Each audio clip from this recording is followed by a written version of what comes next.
আসসালামু আলাইকুম সবাইকে। তাহলে আমরা শুরু করে দিই, যারা জয়েন করছেন ওদেরকে নিয়ে শুরু করি। সবাইকে শুনতে পাচ্ছেন ক্লিয়ারলি আমাকে? জি স্যার, শুনতে পাচ্ছি আপনাকে। আচ্ছা, স্ক্রিন দেখতে পাচ্ছেন তাই তো? জি।辩 ওকে, লাস্ট ক্লাসগুলোতে আমরা এইচটিএমএল নিয়ে আলোচনা করেছিলাম যে ওয়েব ডিজাইনের জন্য আমাদের আসলে প্রথম যেই জিনিসটা জানতে হয় সেটা এইচটিএমএল বা হাইপার টেক্সট মার্কআপ ল্যাঙ্গুয়েজ, যেটা দিয়ে আমরা একটা ওয়েব পেজের বেসিক কাঠামোটা তৈরি করি।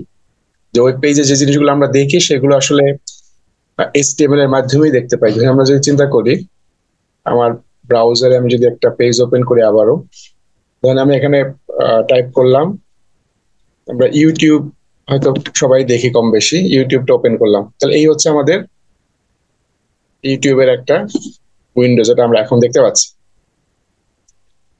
এখন এই যেটা দেখতে পাচ্ছি এটা দেখার জন্য আমাকে তো প্রথমে তৈরি করতে হয়েছে এটা, তাই না? ইউটিউব যারা বা যাদের এই প্রোডাক্টটা, তারা এটা প্রথমে তৈরি করছে। এই যে ডিজাইন যেটা করছে, যে কোথায় লোগো আসবে, ইউটিউবের একটা লোগো দেখতে পাচ্ছি আমরা বাম সাইডে, ইউটিউব লেখা।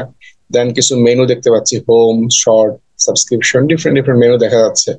উপরের দিকেও কিছু লিঙ্ক দেখা যাচ্ছে, অল, নিউজ, লাইভ, নাটক। একইভাবে সার্চ এর একটা অপশন দেখা যাচ্ছে।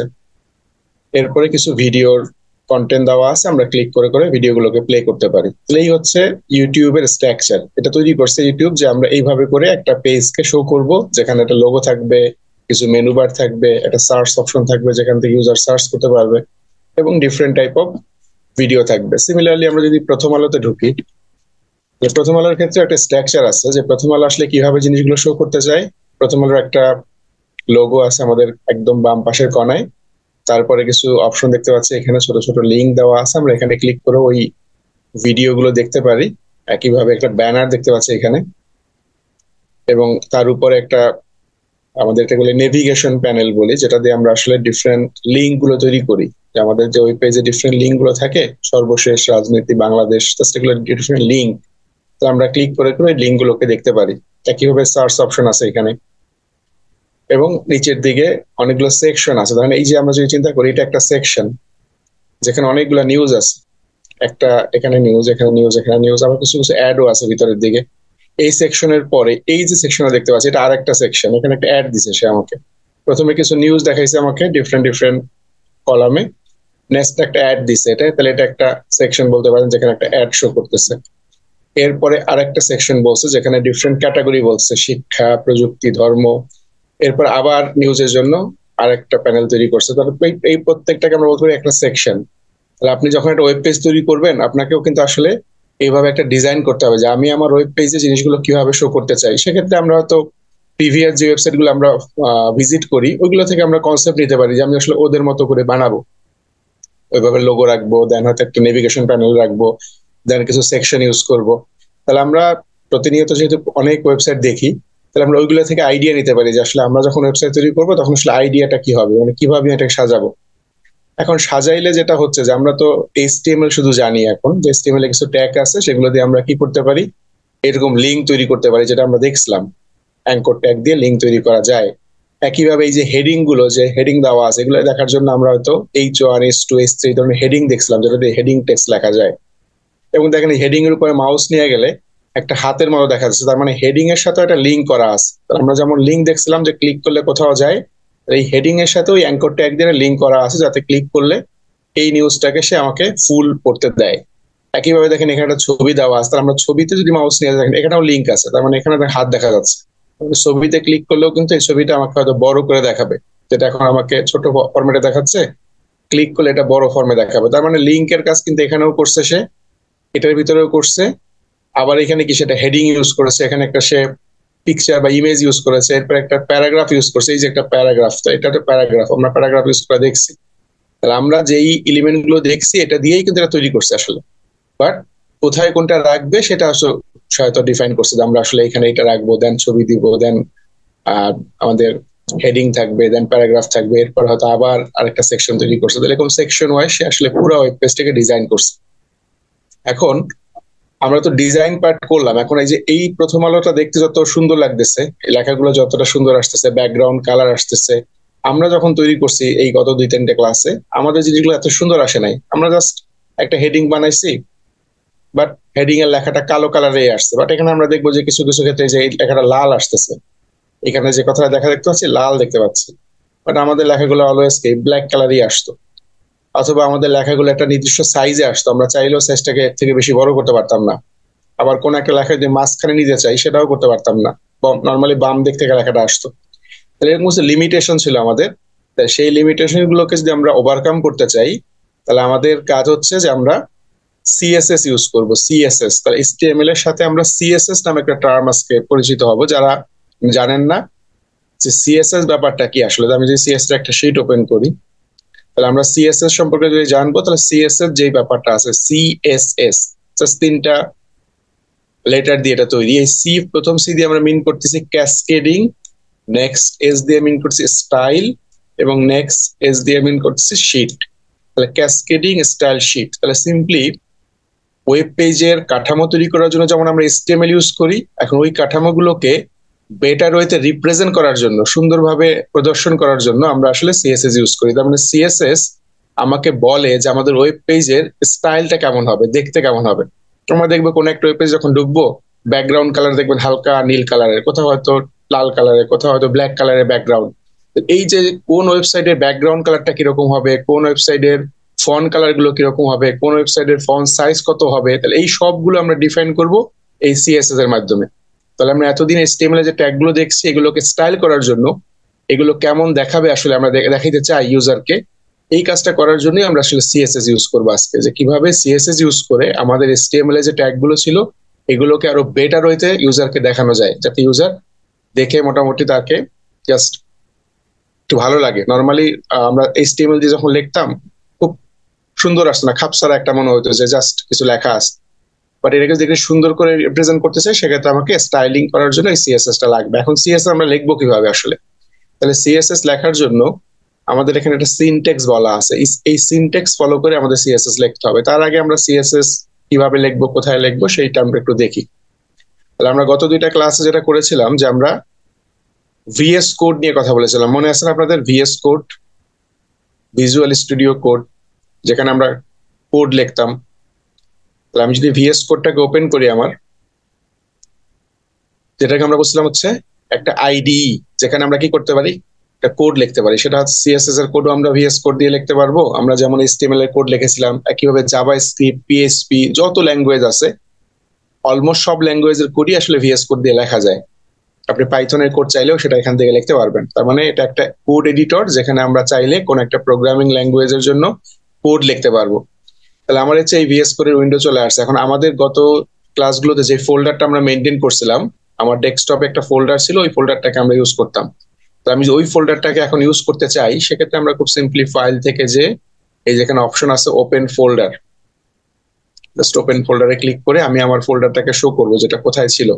তাহলে আমারটা ছিল ডেস্কটপে, এবং ডেস্কটপের ভিতরে যে এইচটিএমএল নামে যে ফোল্ডারটা আমরা ক্রিয়েট করেছিলাম ফার্স্ট ক্লাস থেকে, তাহলে এটাই হচ্ছে আমার সেই ফোল্ডার যেটার ভিতরে আমাদের কাজগুলো আছে, প্রিভিয়াস কাজগুলো। জাস্ট এটাকে আমি ক্লিক করে ওপেন দিয়ে দেবো, যে সিলেক্ট ফোল্ডার অপশনে ক্লিক করলে এটা চলে আসবে আমাদের। তাহলে আজকে যদি আমরা নতুন একটা ফাইল নিয়ে কাজ করতে চাই, সেক্ষেত্রে কি হবে আমাদের, যেহেতু আমাদের এই ফোল্ডারের ভিতরেই কাজ করবে, এইচটিএমএল ফোল্ডারের ভিতরে, প্রথমে আমরা নতুন একটা ফাইল নিব, জাস্ট এই ফাইলে কাজ করব না। তাহলে দেখেন, যখনই একটা ফোল্ডারকে আমরা ওপেন করি, উপরের দিকে কিছু বাটন চলে আসে, এর ভিতরে একটা অপশন আছে নিউ ফাইল। তাহলে আমার আজকের ক্লাসের জন্য জাস্ট আমরা নিউ ফাইলে প্রেস করলাম, এবং এখানে একটা ফাইলের নাম দিব। যেহেতু আমরা সিএসএস প্র্যাকটিস করব, তাহলে আমরা এখানে ফাইলের নাম দিতে পারি যে সিএসএস ডট এইচটিএমএল। তাহলে যেহেতু সিএসএস নিয়ে কাজ করবো, এই জন্য নামটা সিএসএস ডট এইচটিএমএল দিলাম। বাট চাইলে যে কোনো নাম দেওয়া যেতে পারে, আমরা জানি ফাইলের নাম যে কোনো কিছু হতে পারে, বাট ইম্পর্টেন্ট কোনটা, ডট এইচটিএমএল কথাটা ইম্পর্টেন্ট। এটাই হচ্ছে আমাদের ফাইল এক্সটেনশন, আমি কোন টাইপের ফাইল নিয়ে কাজ করবো, এইচটিএমএল ফাইল নিয়ে কাজ করব। এটা বলার পরে জাস্ট আমি যদি এন্টার প্রেস করি, তাহলে আমাদের সিএসএস ডট এইচটিএমএল ফাইলটা রেডি হয়ে গেছে। তাহলে এখানে আমরা কোড লিখতে পারবো। তাহলে কোড লিখবো কিসের জন্য, আমরা এইচটিএমএল কোড লিখবো। তাহলে এইচটিএমএল কোড লেখার কিছু ফরম্যাট ছিল, সেটাও আমরা জানি অলরেডি, যেহেতু আমাদের প্রিভিয়াস ক্লাসগুলোতে দেখেছিলাম। একটা ছিল কি, যে আমাদের এইচটিএমএল একটা স্ট্রাকচার ছিল, যে এইচটিএমএল দিয়ে শুরু হয়, এইচটিএমএল শেষ করতে হয়, দেন বডি ট্যাগ থাকে, তার আগে হেড ট্যাগ থাকে। তাহলে এইগুলো আমরা ম্যানুয়ালি টাইপ করে নিতে পারি এইখানে। এবং ভিএস কোড যদি ইউজ করি, সেক্ষেত্রে আমরা একটা শর্টকাট আছে, যেটা হচ্ছে আমরা যদি আমাদের এই যে বিস্ময়কর চিহ্ন যেটা আছে, এক্সক্লেমেশন সাইন, এই সাইনটা যখন আমি প্রেস করলাম কিবোর্ড থেকে, এই যে সাইনটা যখন আমি প্রেস করলাম, বিস্ময়কর চিহ্ন যেটা আছে, প্রেস করলে দেখেন এখানে দুইটা হেল্প আসছে, এটাকে বলে এমেট। এমএট মানে হচ্ছে যে কিছু শর্টকাট আছে আমাদের এই ভিএস কোডে, যে আমি যদি কোন একটা শর্ট কোড লিখি ওই রেসপেক্টে সে কিছু লং কোড আমাকে প্রোভাইড করে। তাহলে আমি যদি জাস্ট এই প্রথম যে অপশনটা আছে সিঙ্গেল সাইন যেটা আছে ওটাই ক্লিক করে দেই, তাহলে দেখবো আমাদের বেসিক যে এইচটিএমএল এর কোডটা ছিল যেটা আমাদের লিখতে হয় ওই লেখাটা সে অটোমেটিক আমাকে এখানে দিয়ে দিছে, যে এইচটিএমএল এর ডক টাইপ, দেন এইচটিএমএল এর ল্যাঙ্গুয়েজ কি, হেড থাকবে, বডি থাকবে। তাহলে বেসিকটা আমরা চাইলে এখান থেকে নিয়ে নিতে পারি, সেক্ষেত্রে আমাকে টাইপ করা দরকার নেই। এখন এটাকে আমরা যদি কন্ট্রোল এস দিয়ে সেভ দেই, তাহলে অলরেডি যেহেতু আমাদের ফাইলের নাম আগেই দেওয়া ছিল css.html, তাহলে এটা ওই আপডেট হয়ে যাবে। যতটুকু আমি নতুন কোড নিয়ে আসলাম আমি কন্ট্রোল এস দিলে এটা আপডেট হয়ে গেছে। এখন এইখানে আমাদের আসলে কি করতে হবে, এই বডির ভিতরে অ্যাকচুয়ালি HTML এর কন্টেন্ট গুলো লিখতে হবে, যে আমি কি লিখতে চাই। ধরেন আমরা একটা হেডিং ট্যাগ লিখবো, তাহলে সেক্ষেত্রে আমরা জানি যে H1 H2 এগুলো হচ্ছে আমাদের হেডিং ট্যাগ। তাহলে আমরা H1 এইটা লিখে যদি হেডিং দিতে চাই, দেখেন এখানে H1 লেখার পর নিচের দিকে কিন্তু এই যে এমএট অপশন চলে আসছে, যে H1 এতে আমি ক্লিক করি সেক্ষেত্রে দেখেন H1 স্টার্ট এবং ক্লোজ চলে আসে অটোমেটিক। তাহলে এগুলো হচ্ছে ভিএস কোডের কিছু বেনিফিট, যেগুলো ইউজ করলে আমরা আসলে কোড করার ক্ষেত্রে কিছুটা বেনিফিট পাবো। তাহলে এই হেডিং ওয়ান এর ভিতরে আমরা লিখলাম যে সিএসএস টিউটোরিয়াল, যেহেতু আমরা সিএসএস নিয়ে কথা বলবো, বা সিএসএস ক্লাস লিখে দিই। সিএসএস ক্লাস, যেহেতু সিএসএস এর ক্লাস করবো এই জন্য আমরা এই ওয়ান নামে একটা হেডার নিলাম, যার ভিতরে লিখলাম সিএসএস ক্লাস। এখন এটাকে সেভ করলাম। এখন এটাকে রান করার জন্য বেশ কিছু অপশন দেখছিলাম আমরা। রান করার একটা অপশন ছিল যে আমরা এটাকে জাস্ট এখন কি করতে পারি, এই ফাইলটাকে আমাদের বাইরের যে ব্রাউজার আছে ওই ব্রাউজার থেকে এটাকে ওপেন করতে পারি। সেটার জন্য কি করতে হয়, আমাদের যে ফোল্ডার ছিল, আমি যদি আমার ফোল্ডারে যাই, আমার ফোল্ডারটা ছিল হচ্ছে ডেস্কটপে, এবং এই ডেস্কটপের ভিতরে HTML নামে যে ফোল্ডারটা ছিল এটাই হচ্ছে আমাদের ফোল্ডার। এবং এর ভিতরে আজকে যে ফাইলটা তৈরি করলাম সেটা হচ্ছে এই দেখেন css.html, এই যে ফাইলটা যেটা আমরা বলছি css.html। এটাকে যদি আমরা এখান থেকে ওপেন উইথ একটা ব্রাউজারকে চুজ করে দেই, ওপেন উইথ থেকে একটা ব্রাউজার বলে দেই যে গুগল ক্রোম অথবা মজিলা অথবা যেটা আমার এখানে অ্যাভেলেবেল আছে, যে কোনো একটাকে যদি আমরা ক্লিক করে দেই দেখবো ওই ফাইলটা আমাদের এই যে ওপেন হয়েছে এবং আমরা দেখতে পাচ্ছি সিএসএস ক্লাস এই কথাটা দেখা যাচ্ছে। তাহলে এটা একটা ওয়ে যে আমাদের HTML এর একটা ফাইল রান করবো কিভাবে, জাস্ট ফাইলের উপরে রাইট ক্লিক করে যদি আমরা বলে দেই যে এটা ওপেন করো এই পার্টিকুলার ব্রাউজার দিয়ে, তাহলে ওটা ওই ব্রাউজার দিয়ে ওপেন হবে। আর কি কি ওয়ে ছিল আমাদের, আরেকটা ওয়ে ছিল যে আমরা চাইলে এই যে আমাদের ভিএস কোড এইখানে আমরা লাইভ সার্ভার নামে একটা অপশন ছিল, এটা আমরা বলছিলাম গত ক্লাসগুলোতে যে আমরা লাইভ সার্ভারের মাধ্যমে ওপেন করতে পারি। সেক্ষেত্রে কি নিয়ম ছিল যে আমরা শুধুমাত্র যেই ফাইলটাকে লাইভ সার্ভারে ওপেন করতে চাই, যেমন css.html এই ফাইলটাকে লাইভ সার্ভারে দেখতে চাই, তাহলে এটার উপরে মাউস নিয়ে রাইট ক্লিক করব, অপশন চলে আসে ওপেন উইথ লাইভ সার্ভার। তাহলে open with live server click করলে কি হবে, জাস্ট অটোমেটিক সেটা লাইভ সার্ভারে রান করবে। এই যে লাইভ সার্ভার রান করছে আমরা দেখতে পাচ্ছি যে একটা ব্রাউজারে আমাকে কিন্তু আউটপুটটা শো করতেছে। তাহলে এভাবে লাইভ সার্ভার দিয়েও আপনি দেখতে পারেন, অথবা চাইলে ফাইলটা যেখানে রাখছেন ওখান থেকেও চাইলে রান করে দেখতে পারেন। নেক্সট আমরা আরেকটা কথা বলেছিলাম যে আমরা, স্যার একটা কথা বলার ছিল। বলেন। বিষয়টা হচ্ছে আমি অন্য বাইরের সার্ভার দিয়ে যখন আমি এটা দেখতে চাচ্ছি কোনো প্রবলেম নাই, সব ঠিক আছে, কিন্তু যখন লাইভ সার্ভার দিয়ে আমি দেখতে চাচ্ছি তখন এটা মানে শো করছে না। লাইভ সার্ভার শো করে না? না, লাইভ সার্ভার কিংবা ওই যে আপনার আরেকটা যেটা আপনার যেটা দেখাইছিলেন সিম্পল স্বাভাবিকভাবে ওটা তো হচ্ছে না। আচ্ছা, আপনি কি এই যে ভিএস কোড ইনস্টল করছেন লাইভ সার্ভারের এক্সটেনশন? হ্যাঁ স্যার, হ্যাঁ স্যার, এক্সটেনশন ইনস্টল করছেন ভিএস কোড, এখান থেকে এক্সটেনশন থেকে লাইভ সার্ভার এটাকে ইনস্টল করে নিয়েছিলেন? হ্যাঁ সবকিছুই স্যার। তারপরে শো করতেছে না? না, আর একটা কথা বলি, সেটা হচ্ছে যে আমি এর আগে ওই ভিএস কোডে আমি কিছু কাজ করছিলাম, সেগুলো শো করছিল, কিন্তু আচ্ছা। 2 দিন আগে থেকে আর হচ্ছে না এরকম। আচ্ছা, সেই ক্ষেত্রে মেবি কোনো হয়তো সেটিং এ প্রবলেম হয়েছে। নরমালি শো করার কথা, যদি আমরা এক্সটেনশনটা ইনস্টল করে নেই, যে ইনস্টল আমরা যদি দেখি যে ইনস্টল, এখানে আমি ক্লিক করে দেখেন আমার এখানে কোন কোনগুলো ইনস্টল করা আছে তার একটা লিস্ট আমি দেখতে পাবো। এই যে এখানে আমাদের কিছু আছে, এর মধ্যে লাইভ সার্ভারটাও কিন্তু ইনস্টল করা আছে। তাহলে সেক্ষেত্রে আপনি কি করতে পারেন, প্রথমে এটাকে আনইনস্টল করবেন, জাস্ট ক্লিক করে এটাকে আনইনস্টল করে দিবেন। করে দেওয়ার পরে আবার যদি নতুন করে ইনস্টল দিয়ে দেখেন তাহলে হয়তো ঠিক হয়ে যেতে পারে, মোস্ট প্রবাবলি ঠিক হয়ে যাবে। যে প্রথমে এটা আনইনস্টল করে দেন, এরপরে অ্যাপ্লিকেশনটা অফ করে দেন ভিএস কোডটাকে, পরে আবার নতুন করে ওপেন করে এই লাইভ সার্ভারটাকে আরেকবার ইনস্টল করে নেন, সেক্ষেত্রে হয়তো প্রবলেম সলভ হতে পারে। বোঝা গেছে কি? হ্যাঁ স্যার, চেষ্টা হয়তো লাইভ সার্ভারে কনফিগারেশনে কোনো প্রবলেম হয়েছে, এই কারণে হয়তো শো করতেছে না। নর্মালি শো করার কথা, যেহেতু আমাদের প্রবলেম করতেছে আমরা আনইনস্টল করে দিব, দেন প্রোগ্রামটাকে অফ করে দিব, নতুন করে প্রোগ্রামটাকে আবার ওপেন করে দেন এটাকে আবার ইনস্টল করব, দেন ট্রাই করে দেখবেন ইনশাল্লাহ হয়ে যাবে। আচ্ছা, তাহলে আমরা ছিলাম যেখানে যে আমি লাইভ সার্ভার এটাকে ওপেন করতে পারি, just right live server click করলেই চলে আসে। যেমন আমি এটা আবার দেখাই, রাইট ক্লিক করে ওপেন উইথ লাইভ সার্ভারে ক্লিক করলেই সে একটা পোর্টে আমাকে রান করতেছে সিএসএস ক্লাস। এখন এটাকে আমরা বুঝলাম যে এখানে একটা ব্রাউজার ছিল, ইন্টিগ্রেটেড ব্রাউজার, যে আমরা যদি এখানেই কাজ করি তাহলে পাশেই সেই আউটপুটটা দেখা যায়। এই জন্য কি বলছিলাম মনে আছে কারো?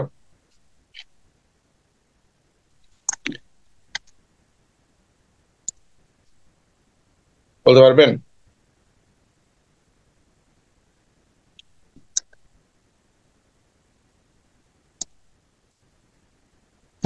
আপনার হচ্ছে এটা রাইট ক্লিক করে আমি কমান্ড অপশন একটা দেখছিলাম, ওখানে গেলে আপনার এটা শো করে। আচ্ছা, নর্মালি আমাদের এই যে লাইভ সার্ভারে যেটা ওপেন করলাম, এখানে আমরা আসলে কি পাচ্ছি? উপরে দিকে একটা অ্যাড্রেস পাচ্ছি, তাই না? এই যে অ্যাড্রেস বারে একটা অ্যাড্রেস পাচ্ছি, যে আমাদের আসলে একটা লাইভ সার্ভার মানে হচ্ছে এই আমাদের যে ভিএস কোড ছিল, ভিএস কোডের সাথে একটা ইন্টিগ্রেটেড সার্ভার করা আছে, ওই সার্ভারের একটা লোকেশন বলা আছে যে 127.0.0. এটা হচ্ছে লোকাল হোস্টের অ্যাড্রেস। যারা ওয়েব ডেভেলপমেন্ট নিয়ে কাজ করছেন তারা তাদের আইডিয়া আছে যে এটা একটা লোকাল হোস্ট। লোকাল হোস্ট মানে হচ্ছে আমার কম্পিউটারটাই সে সার্ভার হিসেবে কনসিডার করতেছে, যেহেতু আমাদের এই সাইটটা তো আসলে কোথাও হোস্ট করা নাই, কোথাও তো আমাদের ডোমেন হোস্টিং করা নাই যেখানে ওকে রাখা আছে। এটা রাখা আছে আমার কম্পিউটারে, এবং আমার কম্পিউটারটাকে সে সার্ভার হিসেবে রান করে আমার ফাইলটা দেখাচ্ছে। তাহলে এই যে অ্যাড্রেসটা আছে, এই অ্যাড্রেসটা আমরা কি করবো, এখান থেকে জাস্ট কপি করে নিব।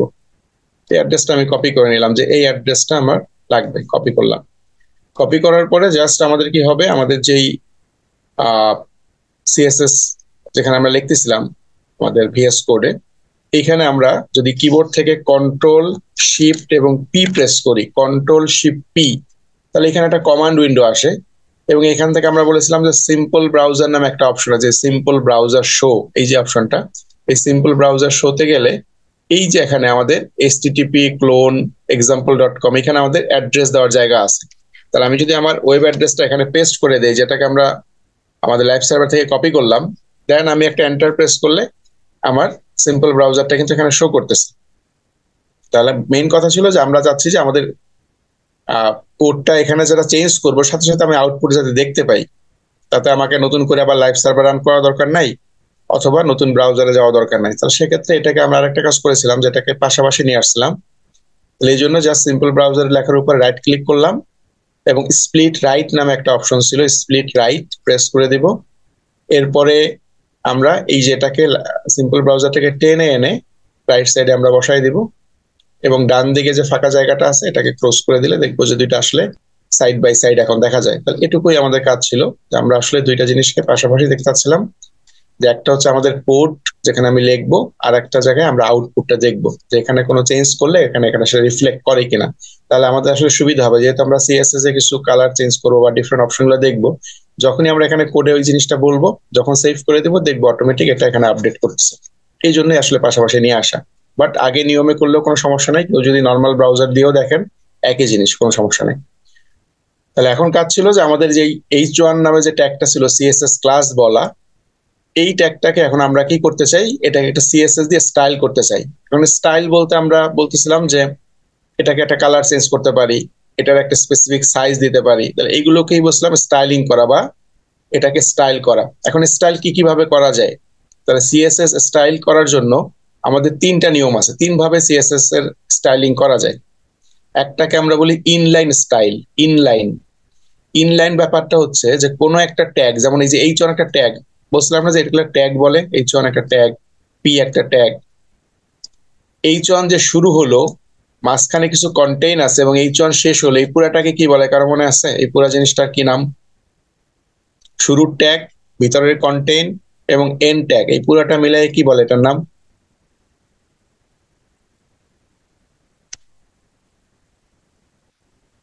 তাহলে শুধুমাত্র যদি আমরা H1 এর কথা বলি, এটাকে বলি ট্যাগ, স্টার্টিং ট্যাগ বা শুরুর ট্যাগ। আর এই যে /H1 এটাকে বলি এন্ডিং ট্যাগ বা শেষের ট্যাগ, ক্লোজিং ট্যাগ। আর ভিতরেরটাকে বলি কন্টেইন, যে সিএসএস ক্লাস লেখা আছে এই ট্যাগের ভিতরে। আর এই পুরাটাকে যখন আমরা চিন্তা করি একসাথে, starting tag, ending tag plus contain, এই পুরাটাকে আমরা বলি HTML এলিমেন্ট। এটার নাম হচ্ছে HTML এলিমেন্ট। তাহলে এই একটা এলিমেন্ট থেকে যখন আমরা কোনো একটা সিএসএস স্টাইল দিতে যাব, তাহলে আমাদের কিভাবে দিতে হবে? জাস্ট এই যে এইচ1 ট্যাগটা আমাদের আছে, এই এইচ1 ট্যাগের পরে আমি একটা স্পেস দিলাম, এখানে আমরা স্টাইল কথাটা লিখলাম, স্টাইল।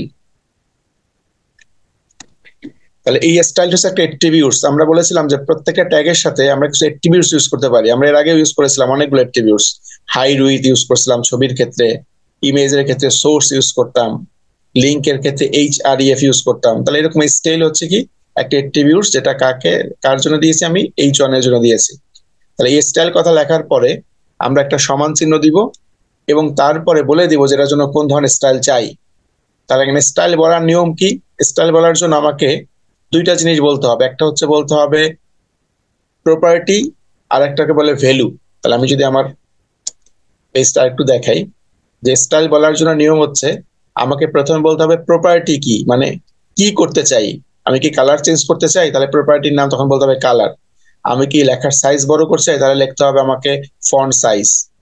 আমি যদি ব্যাকগ্রাউন্ড চেঞ্জ করতে চাই, সেক্ষেত্রে লিখতে হবে ব্যাকগ্রাউন্ড কালার। তার মানে প্রপার্টি মানে হচ্ছে আমি কি করতে চাই সেটা বলতে হবে, এরপরে ক্লোন চিহ্ন দিয়ে বলতে হবে যে ওই প্রপার্টির ভ্যালুটা কি। কালার যদি বলি, তাহলে কালারটা কি? রেড হতে পারে, ব্লু হতে পারে, ব্ল্যাক হতে পারে, ইয়েলো হতে পারে, যে কোনো কালার হতে পারে। তাহলে প্রপার্টি এবং ভ্যালুটাকে আমাকে এই ফর্মে বলতে হবে, প্রথমে প্রপার্টি, দেন একটা ক্লোন, দেন ভ্যালু। তাহলে এই ফর্মেটে আমরা এখানে বলবো। তাহলে আমি যদি চাই যে আমার এই সিএসএস ক্লাস এই কথাটাকে আমি রেড কালারে দেখতে চাই, তাহলে আমার প্রপার্টিটা হবে কালার। তাহলে আমি এখানে লিখবো কালার। কালার লেখার পর একটা ক্লোন দিব, ক্লোন দিয়ে আমরা বলে দিব যে কোন কালার হবে। রেড চাইলে রেড লিখে দিব, জাস্ট খুব সিম্পল। যেই কালার চাই ওই কালারের নাম লিখে দিলাম। তাহলে এটা একটা স্টাইল দেওয়া হলো, যে আমি এইচ1 কে একটা স্টাইল দিলাম। কি স্টাইল? কালারটা হবে রেড। তাহলে এটুকু করার পর যদি আমি কিবোর্ড থেকে সেভ করতে চাই, কন্ট্রোল এস প্রেস করে, অথবা আমরা ফাইল থেকে সেভ করে নিতে পারি। যখনই আমি এটাকে সেভ করব, দেখেন ডান পাশে যেই আমাদের সিএসএস ক্লাস লেখাটা ছিল, এটা কিন্তু এখন রেড হয়ে গেছে, তাই না? যেটা আমাদের ব্ল্যাক কালারিতে লেখা ছিল সিএসএস ক্লাস, এটা এখন রেড কালারে দেখতে পাচ্ছি। কেন? যেহেতু আমরা একটা স্টাইল অ্যাপ্লাই করছি এখানে। তাহলে এই যে স্টাইল অ্যাপ্লাই করলাম, এটা কিন্তু সিএসএস দিয়ে করলাম আসলে। তাহলে সিএসএস যেটা ইউজ করে করলাম, এই সিএসএস কে বলে ইনলাইন সিএসএস। ইনলাইন মানে হচ্ছে কোন ট্যাগকে কালার দিব তার সাথেই বলে দিছি, যে এইচ1 এ বলে দিছি এটা স্টাইল কি হবে, এরকম হবে। ব্যাপারটা বুঝছেন কিনা বলেন তো?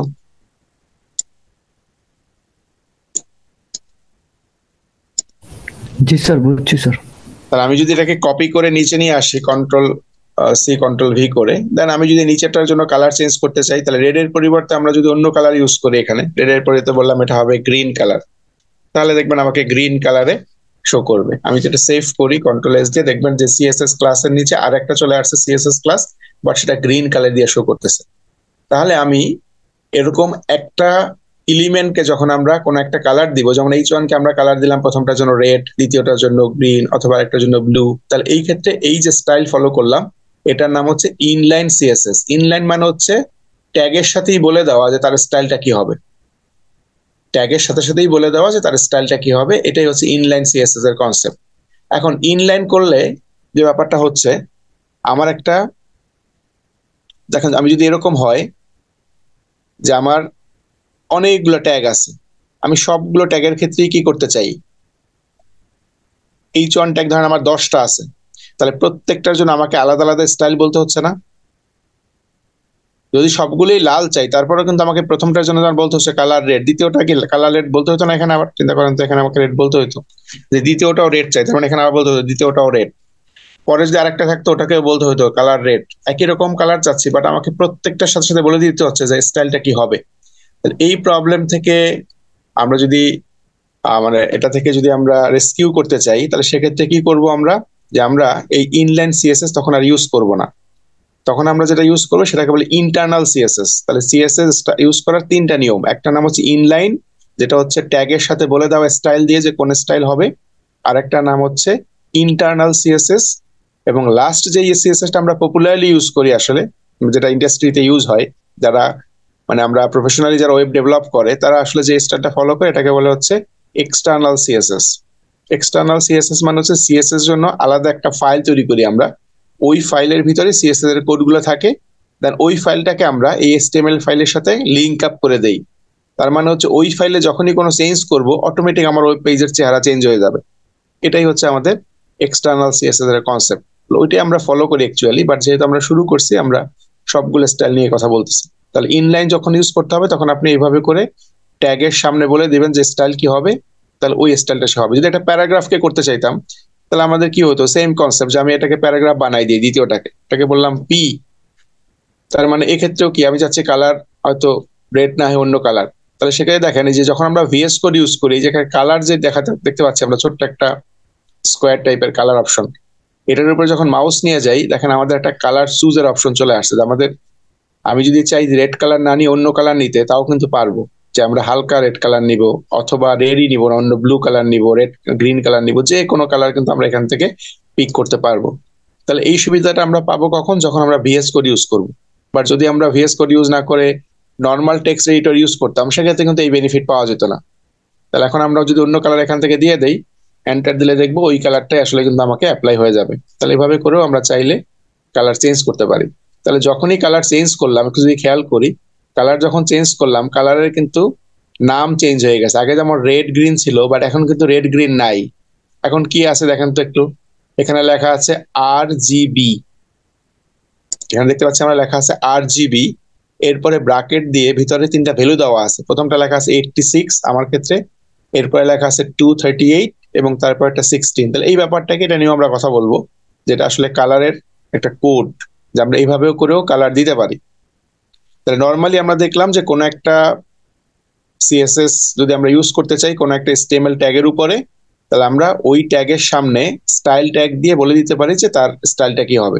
জাস্ট খুব সিম্পল কনসেপ্ট এটা। এখন আমরা দেখবো যে এইভাবে যদি সিএসএস আমরা না বলি, আরেকটা নিয়ম আছে, সেটা কিভাবে করা যায়।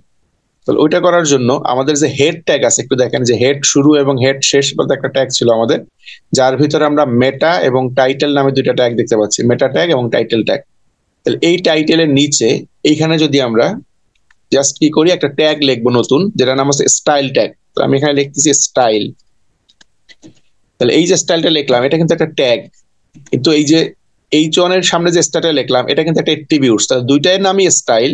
তাহলে যখন আমি ট্যাগ আকারে লিখবো তাহলে এটাকে বলছি স্টাইল ট্যাগ, আর যখন আমি কোনো একটা ট্যাগের আন্ডারে লিখবো তখন বলবো এটা একটা অ্যাট্রিবিউটস।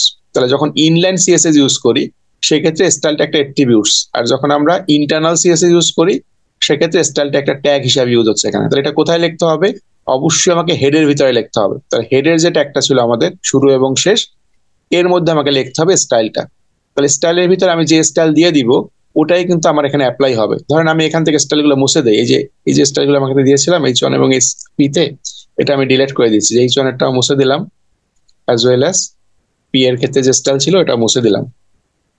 বেসিক্যালি নর্মাল যেভাবে ছিল এভাবে এখানে আছে আমাদের। এখন এই দুটাকে আমরা স্টাইল করতে চাই, বাট আমরা এখানে কিন্তু স্টাইলটা ইউজ করি না। এটা কোথায় করব, এই যে স্টাইল হেডের ভিতরে লিখছি এখানে বলবো।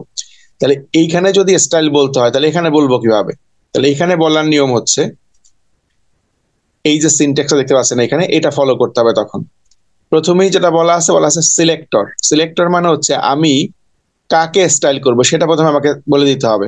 আমি কাকে স্টাইল করব, আমি কি H1 কে স্টাইল করব, তাহলে আমাকে বলে দিতে হবে H1। আমি কি প্যারাগ্রাফকে স্টাইল করব, তাহলে বলতে হবে প্যারাগ্রাফ। তাহলে আমি যেই ট্যাগটাকে স্টাইল করতে চাই ওই ট্যাগের নামটা আমাকে লিখতে হবে প্রথমেই। দেন আমাকে কি করতে হবে, একটা সেকেন্ড ব্র্যাকেটের ব্লক দিতে হবে। এখানে সেকেন্ড ব্র্যাকেট দেওয়া আছে, এখানে এই যে সেকেন্ড ব্র্যাকেট শুরু এবং এই যে লাস্টে দেখেন সেকেন্ড ব্র্যাকেট ক্লোজ। তার মানে একটা সেকেন্ড ব্র্যাকেটের ব্লক যেটার নাম হচ্ছে ডিক্লারেশন ব্লক, যে আমি এইটার ভিতরে বলে দিব যে আমি আসলে কি চাই, এই যে H1 এর জন্য কি চাই। এখানে দেখেন কি চাই বলতেছে যে কালার চাই। এই যে ডিক্লারেশন ব্লকের ভিতরে বলা আছে কালার, ক্লোন দিয়ে বলা আছে ব্লু। তার মানে আমি এই H1 এর কালারটা চাই ব্লু। এরপর একটা সেমিকোলন ইউজ করেছি। কেন সেমিকোলন ইউজ করলাম, যে আমি আরো একটা কিছু চাই। তার মানে আমরা একসাথে অনেকগুলো স্টাইল দিতে পারি। আমি যেমন কালার চেঞ্জ করতে পারি, আমি চাইলে লেখার সাইজ চেঞ্জ করতে পারি, আমি চাইলে লেখার ব্যাকগ্রাউন্ড চেঞ্জ করতে পারি। তাহলে একই জায়গায় যদি সবগুলো বলতে চাই তাহলে আমরা কি করব, একটা লেখার পর একটা সেমিকোলন ইউজ করব, আর একটা বলবো, আবার সেমিকোলন ইউজ করব, আর একটা বলবো, এভাবে করে মাল্টিপল ইউজ করতে পারবো। তাহলে আমি একটু দেখি যে কাজ কিভাবে করে। তাহলে আমি আবার স্টাইল অপশনে চলে গেলাম।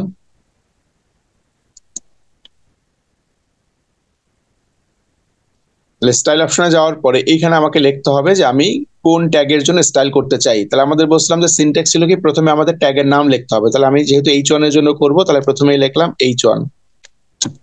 এরপরে বলছিলাম একটা ডিক্লারেশন ব্লক দিতে হবে, তার মানে একটা সেকেন্ড ব্র্যাকেট স্টার্ট করবো এবং সেকেন্ড ব্র্যাকেট ক্লোজ হবে। তাহলে সেকেন্ড ব্র্যাকেট শুরু এবং শেষ, এটার ভিতরে আমার কি থাকবে, আমাকে কোডটাকে বলতে হবে। এটাকে আমরা একটু জাস্ট ভিতরে নিয়ে আসি, যে H1 হচ্ছে আমাদের ট্যাগের নাম, যেই ট্যাগের জন্য আমরা সিএসএস ইউজ করব। দেন নিচে আমরা বলতেছি যে এটার জন্য আসলে কি ধরনের স্টাইল হবে সেটা আমরা এই ডিক্লারেশন ব্লক বা সেকেন্ড ব্র্যাকেট ভিতরে বলে দিব। তাহলে প্রথমেই চাচ্ছি কালার, তাহলে লিখবো কালার। এরপরে ক্লোন ইউজ করে যে কোনো কালারের নাম দিতে পারি, যেগুলো কালার আমাদের পপুলার কালার বা যেগুলো আমাদের মানে কমন কালার, এগুলো দেখেন নাম এখানে চলে আসছে বাই ডিফল্ট। এই যে বিএস কোড আমাকে নাম কিন্তু দিয়ে দিচ্ছে। তাহলে আমি এখান থেকে যদি কোনো একটা নামের উপরে ক্লিক করি যে এরকম কালার চাই কোরাল, এটা যদি ক্লিক করি তাহলে কোরাল কালারটা এখানে কিন্তু চলে আসতেছে। তাহলে এটা যদি অ্যাপ্লাই করতে চাই তাহলে আমাদের কি করতে হবে, যেহেতু আমি একটা চেঞ্জ করছি এটাকে সেভ করতে হবে। তাহলে আমি যদি সেভ বাটনে চাপ দিই কন্ট্রোল S, তাহলে দেখবো আমাদের এই যে ডান পাশে যে প্রিভিউ উইন্ডো দেখা যাচ্ছে সিম্পল ব্রাউজারে, এখানে যে সিএসএস ক্লাস এই কথাটা কিন্তু এই সেম কোরাল কালারে চলে আসছে। তাহলে আমি বললাম স্টাইলটা হেডের ভিতরে, বাট সে কাকে বললাম, H1 কে, এবং H1 এর কালার কি হবে সেটা এখানে বলে দিলাম। তাহলে এইভাবে আমরা মাল্টিপল যদি বলতে চাই তাহলে কি করতে হবে, এটা সেমিকোলন দিয়ে আরেকটা বলে দিলাম। ধরেন আমি চাই যে এই যে লেখাটা আছে এই লেখার ব্যাকগ্রাউন্ডে একটা কালার হোক, ব্যাকগ্রাউন্ড। তাহলে আমরা জানি যে কালার দুইটা, একটা হচ্ছে ব্যাকগ্রাউন্ড কালার পিছনের কালার, আর একটা হচ্ছে ফোরগ্রাউন্ড কালার বা লেখার কালার। তো আমি যদি ব্যাকগ্রাউন্ড কালার চাই তাহলে আমি এখানে লিখবো সিম্পলি ব্যাকগ্রাউন্ড। যখন দেখেন ব্যাকগ্রাউন্ড লেখা শুরু করছি, আমাকে VS কোড এই ব্যাকগ্রাউন্ড রিলেটেড যে ইনফরমেশন গুলো দেওয়া আছে সবগুলো আমাকে নিয়ে আসছে। যেখানে ব্যাকগ্রাউন্ড অপশন আছে, ব্যাকগ্রাউন্ড ইমেজ আছে, ব্যাকগ্রাউন্ড পজিশন আছে। আমরা যদি কালার নিতে চাই তাহলে ব্যাকগ্রাউন্ড কালার ক্লিক করেও নিতে পারি, অথবা চাইলে আপনি টাইপও করতে পারেন।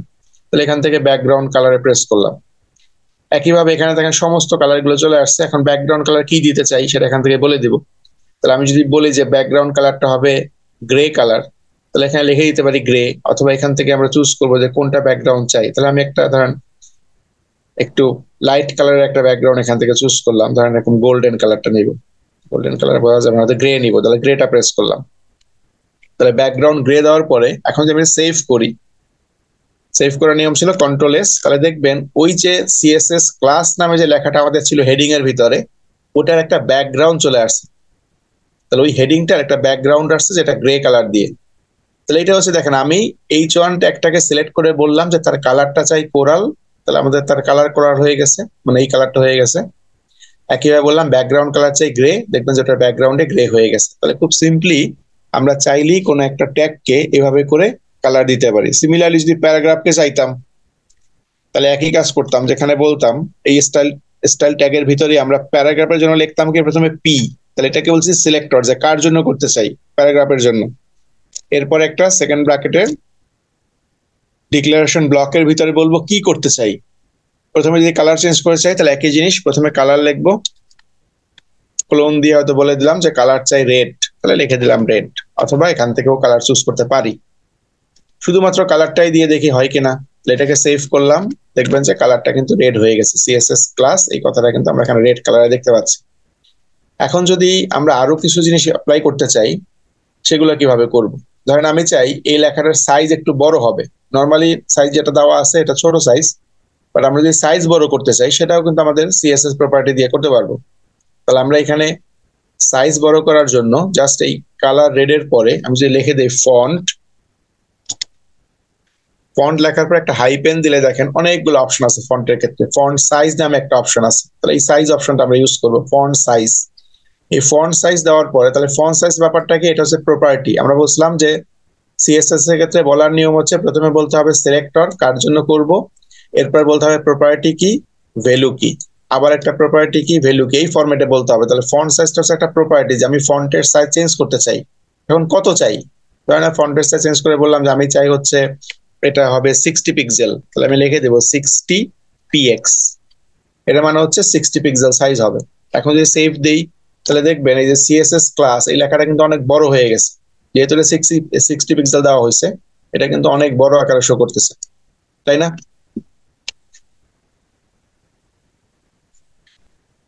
তাহলে আমরা চাইলেই কোন একটা সিএসএস এর কোন একটা প্রপার্টিকে এভাবে করে চেঞ্জ করতে পারবো। এটা কি বোঝা যাচ্ছে? জি স্যার, বুঝতে পেরেছি। আচ্ছা, তাহলে একইভাবে আমি যদি চাই যে লেখার যে স্টাইল, তাহলে আমরা যারা মাইক্রোসফট ওয়ার্ড বা এই ধরনের প্রোগ্রাম ইউজ করেছি তারা জানি যে লেখার কিন্তু আসলে স্টাইলও চেঞ্জ করা যায়, মানে লেখার ফন্ট চেঞ্জ করা যায়, ডিফারেন্ট ডিফারেন্ট স্টাইলে লেখা যায়। আমি যদি ওইটা চেঞ্জ করতে চাই তাহলে আমাকে এখানে এই প্যারাগ্রাফে আমি আরেকটা প্রপার্টি ইউজ করি। তাহলে আমি এটাকে বলবো হচ্ছে ফন্ট ফ্যামিলি। এখানে লিখলাম প্রথমে ফন্ট, এখন ফন্ট রিলেটেড সবগুলা চলে আসছে, এখান থেকে নিব কি ফন্ট ফ্যামিলি। তাহলে ফন্ট ফ্যামিলির ভিতরে বলে দিব যে কোন ফন্টটাকে আমি ইউজ করতে চাই। তাহলে আমি যেখানে বলে দেই আমার ফন্ট ফ্যামিলি হবে তাহমা বা যে কোনো কিছু যেটা আপনি নিতে চান, এটা বলে দেই যদি। এটা বলার পর যদি আমি এটাকে সেভ করি তাহলে দেখবেন আমাদের ফন্ট কিন্তু চেঞ্জ হয়ে গেছে, যে ফন্টটা আগে ছিল তার থেকে একটু ডিফারেন্ট হয়ে গেছে এখন দেখতে। তাহলে আমরা কোন ফন্টে চাই বা কোন স্টাইলে চাই সেটাও কিন্তু চাইলেই ফন্ট ফ্যামিলি থেকে বলে দিতে পারি। এখন ফন্ট ফ্যামিলি যদি আপনি অনেকগুলা বলেন, একসাথে অনেকগুলা বলেন, তার মানে কি হবে যে আমার অনেক সময় কি হয় যে আমাদের ব্রাউজার কিছু স্পেসিফিক ফন্ট সাপোর্ট করে না। তাহলে আমি যখন শুধু তাহমা লিখলাম, এখন যদি আমার যেই ব্রাউজার এটাকে রান করবে সে যদি তাহমা সাপোর্ট না করে, সেক্ষেত্রে কি হবে, আমার কিন্তু এই তাহমাটা আসবে না। সেক্ষেত্রে আমি যদি দুইটা ফন্ট লিখে দিতাম, প্রথমটা সাপোর্ট না করলে সে দ্বিতীয়টা চেক করতো এটা আছে কিনা। তাহলে এরকম অনেকগুলো লেখা যায়, এই জন্য ফ্যামিলি বলা আছে। ফন্ট ফ্যামিলি মানে হচ্ছে আমরা এখানে মাল্টিপল ফন্টের নাম লিখে দিতে পারবো, মানে প্রথম যেটা থাকবে সেটা বাই ডিফল্ট নিবে, যদি এটা কখনো সমস্যা করে সেক্ষেত্রে দ্বিতীয়টা চেক করবে আছে কিনা, তা না হলে তৃতীয়টা চেক করবে। তাহলে এই জন্য আমরা ফ্যামিলি বলতে একটা গ্রুপ অফ ফন্ট এখানে বলে দিতে পারি, ব্যাপারটা এরকম। তাহলে আমরা কালার দেখলাম, ব্যাকগ্রাউন্ড কালার দেখলাম, as well as font family, এই অপশনে দেখলাম, ফন্ট সাইজ, এই চারটা সিএসএস প্রপার্টি দেখলাম। এখন ধরেন আমার এখানে H1 যে ট্যাগটা আছে, আমি যে H1 ট্যাগটাকে কপি করি, কপি করলাম, কপি করে আমরা আরো দুইটা H1 নিচ্ছি, জাস্ট আমরা বোঝার জন্য আরো দুইটা H1 নিচ্ছি, জাস্ট সেম সেম ট্যাগটাকে কপি করে আমরা আরো দুইটা নিলাম। তাহলে প্রথমটায় আমরা লিখে দিলাম ধরেন এটা হচ্ছে সিএসএস ক্লাস 1, এরপর এটা লিখলাম সিএসএস ক্লাস 2 এবং পরেরটা লিখলাম সিএসএস ক্লাস 3, জাস্ট বোঝার জন্য যে কোনটা কি। তিনটার নাম চেঞ্জ করে দিলাম, বাট তিনটাই হচ্ছে H1 ট্যাগ, প্রথমটাও H1, দ্বিতীয়টা H1, তৃতীয়টা H1। যখন আমি সেভ করতেছি দেখেন আমার কিন্তু তিনটা হেডার ট্যাগই ওই সেম যেই স্টাইলটা বলছিলাম আমরা H1 এ, ওই সবাই কিন্তু ওই সেম স্টাইল পেয়ে গেছে। কালারটা কোরাল, ব্যাকগ্রাউন্ড কালারটা গ্রে, দেখেন এই প্রত্যেকটা H1 ট্যাগ কিন্তু ওই স্টাইলটা সে ক্যারি করতেছে।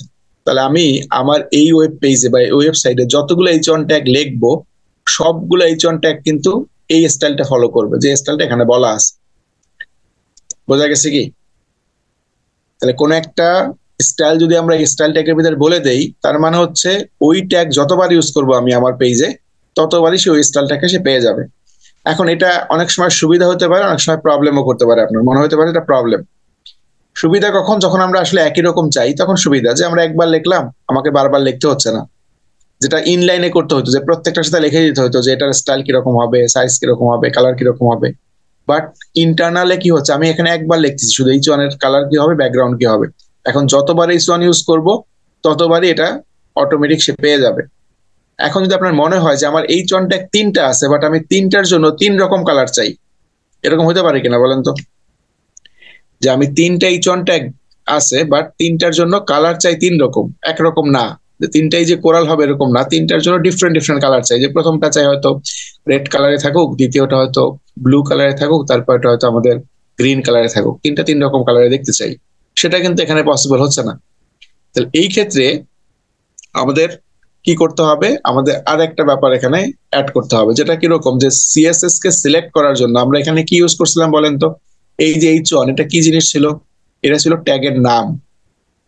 এই যে পি এটা ছিল ট্যাগের নাম, যে আমি কোন ট্যাগটাকে সিলেক্ট করতে চাই এই নাম দিয়ে তাকে চিনতাম। যখন আমি H1 লিখলাম তখন সে মিন করতো যে H1 নামে যে ট্যাগ আছে তার উপরে এটা অ্যাপ্লাই করো, পি নামে যে ট্যাগ আছে তার উপরে এটা অ্যাপ্লাই করো। এখন আমি কি করব, এটাকে আরেকটু স্পেশালাইজ করব, যে আমি শুধুমাত্র ট্যাগের নাম দিয়েই কোনো একটা ট্যাগে চিনতে পারি না, এটাকে আরো ডিফারেন্ট হতে চেনা যায়। কিরকম, যে আমি যদি এই প্রত্যেকটা ট্যাগকে একটা করে আইডি দিয়ে দিই, ধরেন আমাদের স্টুডেন্টদের ক্ষেত্রে চিন্তা করেন যে আমাদের ইউনিভার্সিটিতে যারা স্টুডেন্ট, এই প্রত্যেকের কিন্তু আলাদা একটা করে আইডি আছে, সবাই একই সেমিস্টারের একই কোর্সের একই সেকশনের স্টুডেন্ট, বাট প্রত্যেককে আমরা কিভাবে চিনি, যে প্রত্যেকের ইন্ডিভিজুয়াল একটা আইডি নাম্বার আছে, ওই আইডি নাম্বার শুধুমাত্র তাকেই ইউনিকলি চেনার জন্য ইউজ করে। তার মানে আমি যদি বলি আইডি নাম্বার 1, তাহলে শুধুমাত্র একজনকেই পাওয়া যাবে ওই ক্লাসে, আইডি নাম্বার 2 একজনকেই পাওয়া যাবে, তাহলে আমরা এই প্রত্যেকটা ট্যাগকে একটা করে আইডি দিয়ে দিতে পারি, এবং ওই আইডি দিয়ে তাকে আমরা যদি স্টাইল করি সেক্ষেত্রে কিন্তু ওই তাকে আলাদা করতে পারবো আমরা। তাহলে আমি যদি এটা করতে চাই, দেখেন H1 যে ট্যাগটা ছিল এর সামনে আমরা একটা অ্যাট্রিবিউটস ইউজ করব আইডি নামে। তাহলে আমি একটা স্পেস দিলাম, লিখলাম আইডি। এরপরে আইডির ভিতরে আমি বলে দেবো এটা আইডি নাম্বার কত হবে। তাহলে এটা আইডি নাম্বার বলে দিলাম, এটা হচ্ছে 1 আইডি। তাহলে এখানে লিখে দেবো ONE1। তাহলে এখানে মনে রাখতে হবে যে আমরা যখন কোনো একটা আইডির নাম লিখবো, আইডির নাম কখনোই নাম্বার দিয়ে শুরু হতে পারবে না। আমি এরকম লিখতে পারবো না যে ID1 নিউমেরিক 1, এরকম লিখতে পারবো না। বাট আমি যদি এখানে লিখি যে যে কোনো কিছু লিখলাম যে হেডিং 1, এটা সম্ভব যে মানে 1 লেখাটা লাস্টে থাকতে পারবে, বাট 1 লেখা কখনোই শুরুতে থাকতে পারবে না। তো এটা আমাকে মাথায় রাখতে হবে, কোন একটা আইডির নাম বা কোন একটা ক্লাসের নামে এই নিউমেরিক সংখ্যা প্রথমে থাকতে পারবে না। তাহলে আমরা এখানে হেডিং 1 লিখতে পারবো, অথবা শুধু 1 2 যা খুশি লিখতে পারবো, কোনো সমস্যা নাই, বাট নাম্বার দিয়ে শুরু করা যাবে না। তাহলে আমি নর্মালি এটাকে লিখলাম 1। তৃতীয়টার ক্ষেত্রে সেম কাজ করব, বাট আইডি দিয়ে দেবো 2, যেহেতু আমি দ্বিতীয়টাকে আলাদাভাবে হ্যান্ডেল করতে চাই। ইকুয়াল দিয়ে আমরা বললাম এটার নাম হচ্ছে 2 নামে এটাকে চিনবো। যেমন আমাদের প্রত্যেকের একটা করে আইডি নাম্বার থাকে বা নাম থাকে, এভাবে চেনার জন্য একইভাবে তাকেও আমরা একটা করে আইডি নাম্বার দিয়ে দিচ্ছি। আইডি হচ্ছে 3। ওকে, এখন যদি আমরা সেভ করি, দেখেন সেভ করলে কিন্তু কোনো চেঞ্জ হচ্ছে না, একই জিনিস আসতেছে, কারণ তিনটাই তো হেডিং 1। আমরা বলছি হেডিং 1 থাকলেই এই কালার হবে। এখন কিন্তু আমি স্টাইল দেওয়ার ক্ষেত্রে এইভাবে করে আর বলবো না, আমি তখন এই H1টাকে ইউজ করব না। আমরা কি করব, H1 এর পরিবর্তে ওর আইডিটাকে ইউজ করবো, যে ওর আইডি কত। যখন আমি বলে দেবো 1 নাম্বার আইডির জন্য এই স্টাইলটা চাই, তখন কিন্তু শুধুমাত্র 1 নাম্বার আইডি কি সে স্টাইলটা দিবে। তো ওটা করার নিয়ম কি, যে আমরা এখানে আর H1 বলবো না, H1 এর পরিবর্তে আমরা বলবো 1 এর জন্য চাই, যে এটা আইডি ছিল 1, তাহলে 1 এর জন্য চাই। তাহলে এখানে 1 কথাটা লিখবো 1। বাট 1টা যেহেতু একটা আইডি, এটা তো কোনো ট্যাগ না। যেমন এই যে P একটা ট্যাগ ছিল, H1 একটা ট্যাগ ছিল, বাট 1 তো কোনো ট্যাগ না। তাহলে যেহেতু এটা ট্যাগ না, এটা একটা আইডি, এই আইডিটাকে বোঝানোর জন্য আমরা কি করি, নামের আগে একটা হ্যাশ ইউজ করি, হ্যাশ। তাহলে কোন একটা আইডি কে যদি আমরা ইউজ করতে চাই CSS এ, সেক্ষেত্রে ওটা একটা হ্যাশ দিয়ে লিখতে হবে। এখানে লেখা আছে 1, বাট আমি যখন এটাকে স্টাইল করতে চাচ্ছি, এটা হ্যাশ দিয়ে বললাম 1, তার মানে এটা একটা আইডি কে রিপ্রেজেন্ট করতেছে। তাহলে যখন নর্মালি লিখতাম P, এটা দিয়ে বোঝায় কি এটা একটা ট্যাগ, বাট এই 1 তো কোনো ট্যাগ না। তাহলে এটাকে কি করলাম, একটা হ্যাশ দিলাম। তাহলে হ্যাশ 1 মানে হচ্ছে এই ID1 কে বোঝাচ্ছে। এখন যদি আমি এটাকে সেভ করি, দেখেন আমার স্টাইল কি চেঞ্জ হয়েছে কিনা, ডান দিকের উইন্ডোতে দেখা যাচ্ছে।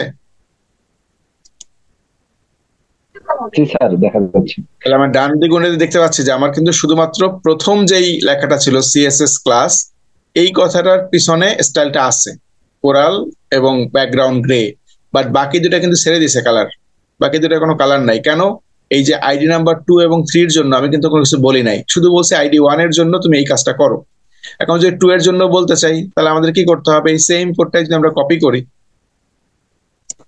কপি করে জাস্ট কালারটা চেঞ্জ করে দেখি যে কাজ করে কিনা। তাহলে কপি করে দিলাম, আমরা শুধু এটা কার জন্য করব, 2 এর জন্য। তাহলে আমরা নামটা চেঞ্জ করে দিলাম, যে ID1 এর পরিবর্তে এটা হবে 2, এবং তার কালারটা এটা না হয়ে তারটা হবে ধরেন আমার গ্রিন কালার। তাহলে এখানে লিখে দিব গ্রিন। ব্যাকগ্রাউন্ড কালার গ্রে যদি না চাই, অন্য কিছু চান, সেখানে বলে দিবেন যে কোন কালারে চাই। তাহলে ব্যাকগ্রাউন্ডটা বললাম ধরেন আমার হবে এরকম একটা হালকা কালারের। এখন যদি আমি দেখতে চাই যেটা আসলেই কাজ করে কিনা, তাহলে আমি এটাকে সেভ করব, দেখবো যে একইভাবে আমাদের সেকেন্ড যে ক্লাস মানে যে ছিল H1, যেটা 2 নামে আমরা সেট করছিলাম, এটা কিন্তু দেখেন অটোমেটিক হয়ে গেছে। লেখার কালারটা গ্রিন কালারে, যেহেতু আমরা বলেছি কালার গ্রিন, আর ব্যাকগ্রাউন্ড কালারটা যেভাবে দিয়েছিলাম একটা লাইট কালার, দেখেন লাইট কালার চলে আসছে। তাহলে সিমিলার ওয়েতে আমরা কিন্তু চাইলেই প্রত্যেকটা ট্যাগকে আমরা সিলেক্ট করতে পারবো। যদি একই টাইপের অনেকগুলো ট্যাগ থাকে, তখন আমরা আইডি দিয়ে সিলেক্ট করতে পারবো। ইন্ডিভিজুয়ালি প্রত্যেকটা জিনিসকে আমরা আইডি দিয়ে সিলেক্ট করবো। যখন আমরা H1 দিয়ে এখন 100টাও থাকে, সেক্ষেত্রে কিন্তু বাকিগুলো কোনো এফেক্ট হবে না। শুধুমাত্র যার ID2 বা যার ID1, সেই শুধুমাত্র এই কালার গুলো পাবে, বাকিরা পাবে না। এই কনসেপ্টটা কি বুঝছেন? তাহলে আমরা আইডি ইউজ করতে পারি। এখন যদি কারো মনে হতে পারে, এখন যদি আমি এরকম করি যে আমি একই আইডি দুজনকে ইউজ করতে পারবো কিনা, ধরেন আমি যে এই যে আইডি নাম্বার 2 আছে, আমি যদি প্যারাগ্রাফকেও বলে দেই যে প্যারাগ্রাফটারও আইডি হচ্ছে কি 2, তাহলে কি হবে? আমার 2 নামে একটা আইডি উপরে বলেছিলাম, যেখানে ডাবল পড়ে গেছে, টু নামে একটা আইডি আমরা উপরে ডিক্লেয়ার করেছি, এই যে আইডি টু কার জন্য দিয়েছিলাম, H1 এর জন্য দিয়েছিলাম। একইভাবে প্যারাগ্রাফকেও বললাম তার আইডিও টু। এখন এটাকে যখন আমি সেভ করতেছি তখন দেখেন আমার প্যারাগ্রাফটাও কিন্তু ওই স্টাইল এবং কালার পেয়ে গেছে। কেন? যেহেতু আমাদের বলা আছে টু নাম্বার আইডি হলে কি হবে, লেখা হবে গ্রিন কালারের আর ব্যাকগ্রাউন্ড হবে এই কালারের। দেখেন সেটাই হয়েছে, লেখাও গ্রিন কালার হয়েছে, ব্যাকগ্রাউন্ডটা হয়েছে। বাট লেখা বড় কেন? কারণ বড়টা তো আমরা এখানে বলি নাই, টুতে শুধু বলা আছে কালার চেঞ্জ করবা, ব্যাকগ্রাউন্ড চেঞ্জ করবা। বড়টা তো অন্য জায়গা থেকে পাচ্ছে, প্যারাগ্রাফ থেকে পাচ্ছে, এই জন্য বড় আছে লেখাটা। তার মানে হচ্ছে একই আইডি আমরা চাইলে বেশি, মানে দুইয়ের বেশি বা তিনবার ইউজ করতে পারি। যেমন এখানে ওয়ান একবার ইউজ করছি, টুটা দুইবার ইউজ করছি। বাট এটা কিন্তু ব্যাড প্র্যাকটিস, এভাবে আমরা করবো না কখনোই। কেননা আইডি অলওয়েজ আমরা ইউনিক রাখবো, প্রত্যেকটা ক্ষেত্রে আইডিটা ইউনিক রাখবো, যাতে আমরা শুধুমাত্র ওইটাকেই চেঞ্জ করতে পারি।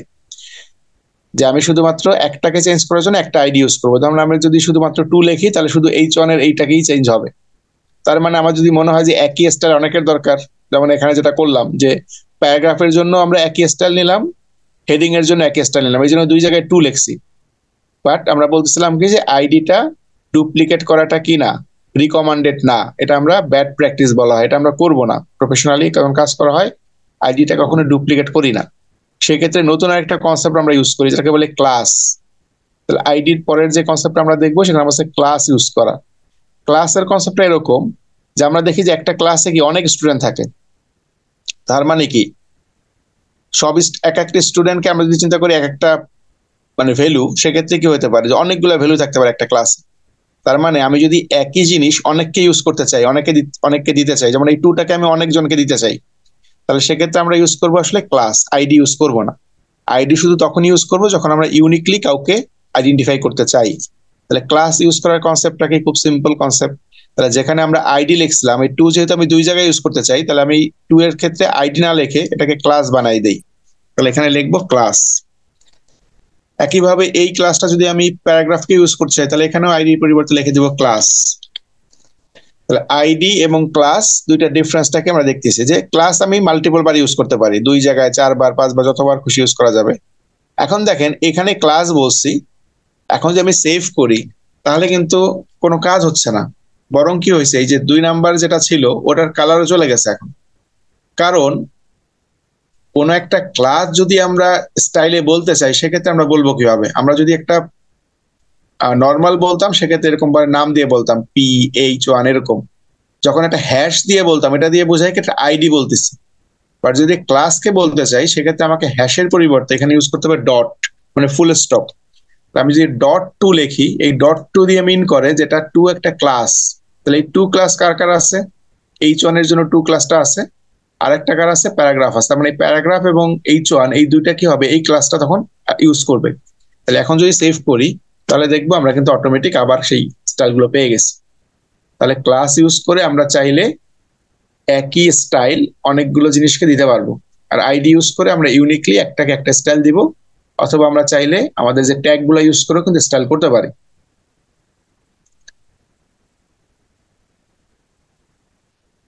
তাহলে আমরা এটা দেখলাম। এখন এখানে আমরা আরো কিছু থিওরিটিক্যাল কনসেপ্ট দেখি, একটু জাস্ট এখানে প্যাক করি আমাদের। তাহলে ব্যাপারটা কি ছিল, যখন আমরা একটা সিএসএস এ কোন একটা প্রপার্টি সিলেক্ট করব, নিয়মটা ছিল প্রথমে বলতে হবে ট্যাগের নাম, সেটা পি হতে পারে, H1 হতে পারে, যে কোনো ট্যাগের নাম হতে পারে। এরপরে একটা সেকেন্ড ব্র্যাকেটের ব্লক ইউজ করতে হবে আমাকে, সেকেন্ড ব্র্যাকেট শুরু এবং শেষ। তার ভিতরে বলতে হবে যে আমি আসলে কি চেঞ্জ করতে চাই, মানে প্রপার্টি কি হবে। এখানে যেমন বলা আছে টেক্সট অ্যালাইন। টেক্সট অ্যালাইন একটা প্রপার্টি, এটার কাজ কি যে টেক্সটটা কোনটা হবে, মানে এটা টেক্সটটা কি বাম দিক থেকে শুরু হবে, নাকি টেক্সটটা মাঝখানে থাকবে, নাকি টেক্সটটা রাইট সাইডে থাকবে। এই জিনিসটাকে আমরা টেক্সট অ্যালাইন এই প্রপার্টি দিয়ে বোঝাই। তাহলে টেক্সট লাইন এখানে বলা আছে সেন্টার। এটা দিলে কি হবে, যে প্যারাগ্রাফের ভিতরে যে লেখাগুলো আছে এইগুলো মাঝখানে চলে যাবে, সেন্টারে চলে যাবে। আর কালারটা তো আমরা অলরেডি দেখলাম যে কালার দিয়ে যদি বলে দেই রেড, তার মানে লেখাটা লাল হয়ে যাবে। তাহলে এটা হচ্ছে সিএসএস সিলেক্ট করার নিয়ম, যে কোনো একটা এলিমেন্ট যখন সিলেক্ট করবো এলিমেন্টের নাম লিখবো প্রথমে, এরপরে কি চাই, ভ্যালুটা কি হবে, কি প্রপার্টি চেঞ্জ করতে চাই, ভ্যালু কি হবে, এইভাবে বলতে হবে। নিচে যদি যাই আমরা দেখছিলাম আইডি সিলেক্ট করার নিয়ম কি ছিল, যে আইডি সিলেক্ট করার জন্য আমাকে প্রথমে একটা হ্যাশ ইউজ করতে হবে, এরপর একটা আইডির নাম ইউজ করতে হবে। তাহলে এই আইডিটা যেই ট্যাগের সাথে আমরা বলে দিব ওই ট্যাগ কি হবে, এই প্রপার্টি গুলো পাবে। যেমন টেক্সট অ্যালাইন পাবে সেন্টার আর কালারটা পাবে রেড। তাহলে যদি কোনো একটা আইডি প্যারা 1 নামে থাকে তাহলে এটা তার উপর অ্যাপ্লাই হবে, আদারওয়াইজ হবে না। একইভাবে যখন আমরা ক্লাস নিয়ে কাজ করবো তখন কি করব, ডট ইউজ করার কথা বলছিলাম, যে ডট দেন নাম, ডট সেন্টার, এর মানে হচ্ছে সেন্টার নামে একটা ক্লাস তৈরি করা আছে আমার, যেই HTML ট্যাগ গুলো এই সেন্টার আইডিটাকে বা সেন্টার ক্লাসটাকে ক্যারি করতেছে, তার ক্ষেত্রে তুমি এই কাজটা করে দাও, টেক্সট লাইন করে দাও সেন্টার আর কালারটা করে দাও রেড। এরপরে আমরা আরো একটা সিলেক্টর ইউজ করি যেটাকে স্টার দিয়ে মিন করা আছে, স্টার। এটার কাজকে একটু দেখি স্টারটা দিয়ে কি করা হয়। তাহলে আমি যদি স্টাইলের ভিতরে এরকম বলে দিই স্টার, কোনো ট্যাগের নাম লিখি নাই, কোনো আইডির নাম, কোনো ক্লাসের নাম কিচ্ছু লিখি নাই, শুধু বলেছি স্টার। স্টার বলার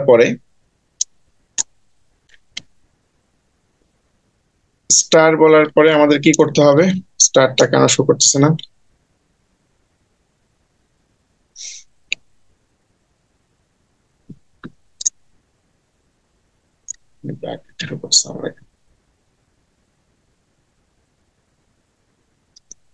আমার কিবোর্ডে এখানে সমস্যা করতেছে। তাহলে স্টারের ব্যাপারটা হচ্ছে আসলে আমরা স্টার দিয়ে কি মিন করি সেটা যদি বলি, স্টার দিয়ে মিন করা হচ্ছে যে অল। তাহলে আমি কোনো একটা ওয়েব পেজের যদি কিছু কমন জিনিস চেঞ্জ করতে চাই, যে আমার এই ওয়েব পেজ যেটা দেখবে পুরো ওয়েবসাইটের একটা নির্দিষ্ট ফন্ট থাকবে, এই পুরো ওয়েবসাইটে যত লেখা থাকবে এটা থাকবে হচ্ছে এরিয়াল ফন্টে, এই ওয়েবসাইটে যত লেখা থাকবে সব লেখাগুলোর সাইজ হবে এত।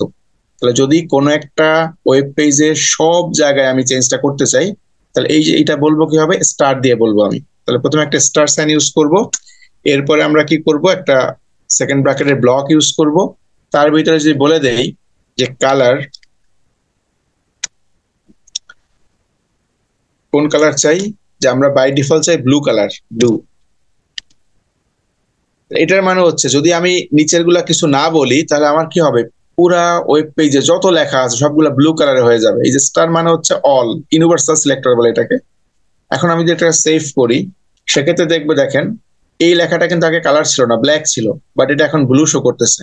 বাট এগুলো চেঞ্জ হয় নাই কেন, এইগুলো তো আমরা আলাদাভাবে স্টাইল দিয়েছি এই কারণে। যদি এই স্টাইলগুলো না থাকতো, এই যে স্টাইলগুলো আমরা এখানে দিয়েছি এগুলো আমরা একটু কেটে দেই বোঝার সুবিধার জন্য, এটা যদি কেটে দেই তাহলে দেখবেন এখন সেভ করলে যত লেখা আছে সব কিন্তু ব্লু কালার হয়ে গেছে।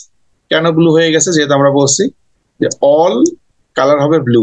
তাহলে এখানে যদি আমরা বলে দিতাম যে অল এর কালার হবে রেড অথবা অল এর সাইজ হবে এরকম, তাহলে কি লিখতাম, ফন্ট সাইজ কত চাই, আলা বললাম যে সবগুলোর ক্ষেত্রে ফন্ট ক্লোন বলতে হবে, প্রথমে প্রপার্টি নেম দেন ক্লোন দিয়ে বলতে হবে ভ্যালু। তাহলে ফন্ট সাইজ বললাম যে 30 চাই, 30 পিক্সেল, 30 px লিখে দিলাম। এখন যদি সেভ করি তাহলে দেখবে সবগুলোর সাইজ কিন্তু 30 px হয়ে গেছে, যতগুলো এখানে লেখা আছে সবগুলো 30 px হয়ে গেছে। তার মানে আমি যদি একসাথে সবগুলোকে চেঞ্জ করতে চাই যত কিছু আছে তাহলে আমরা স্টার দিয়ে এটা ইউজ করব।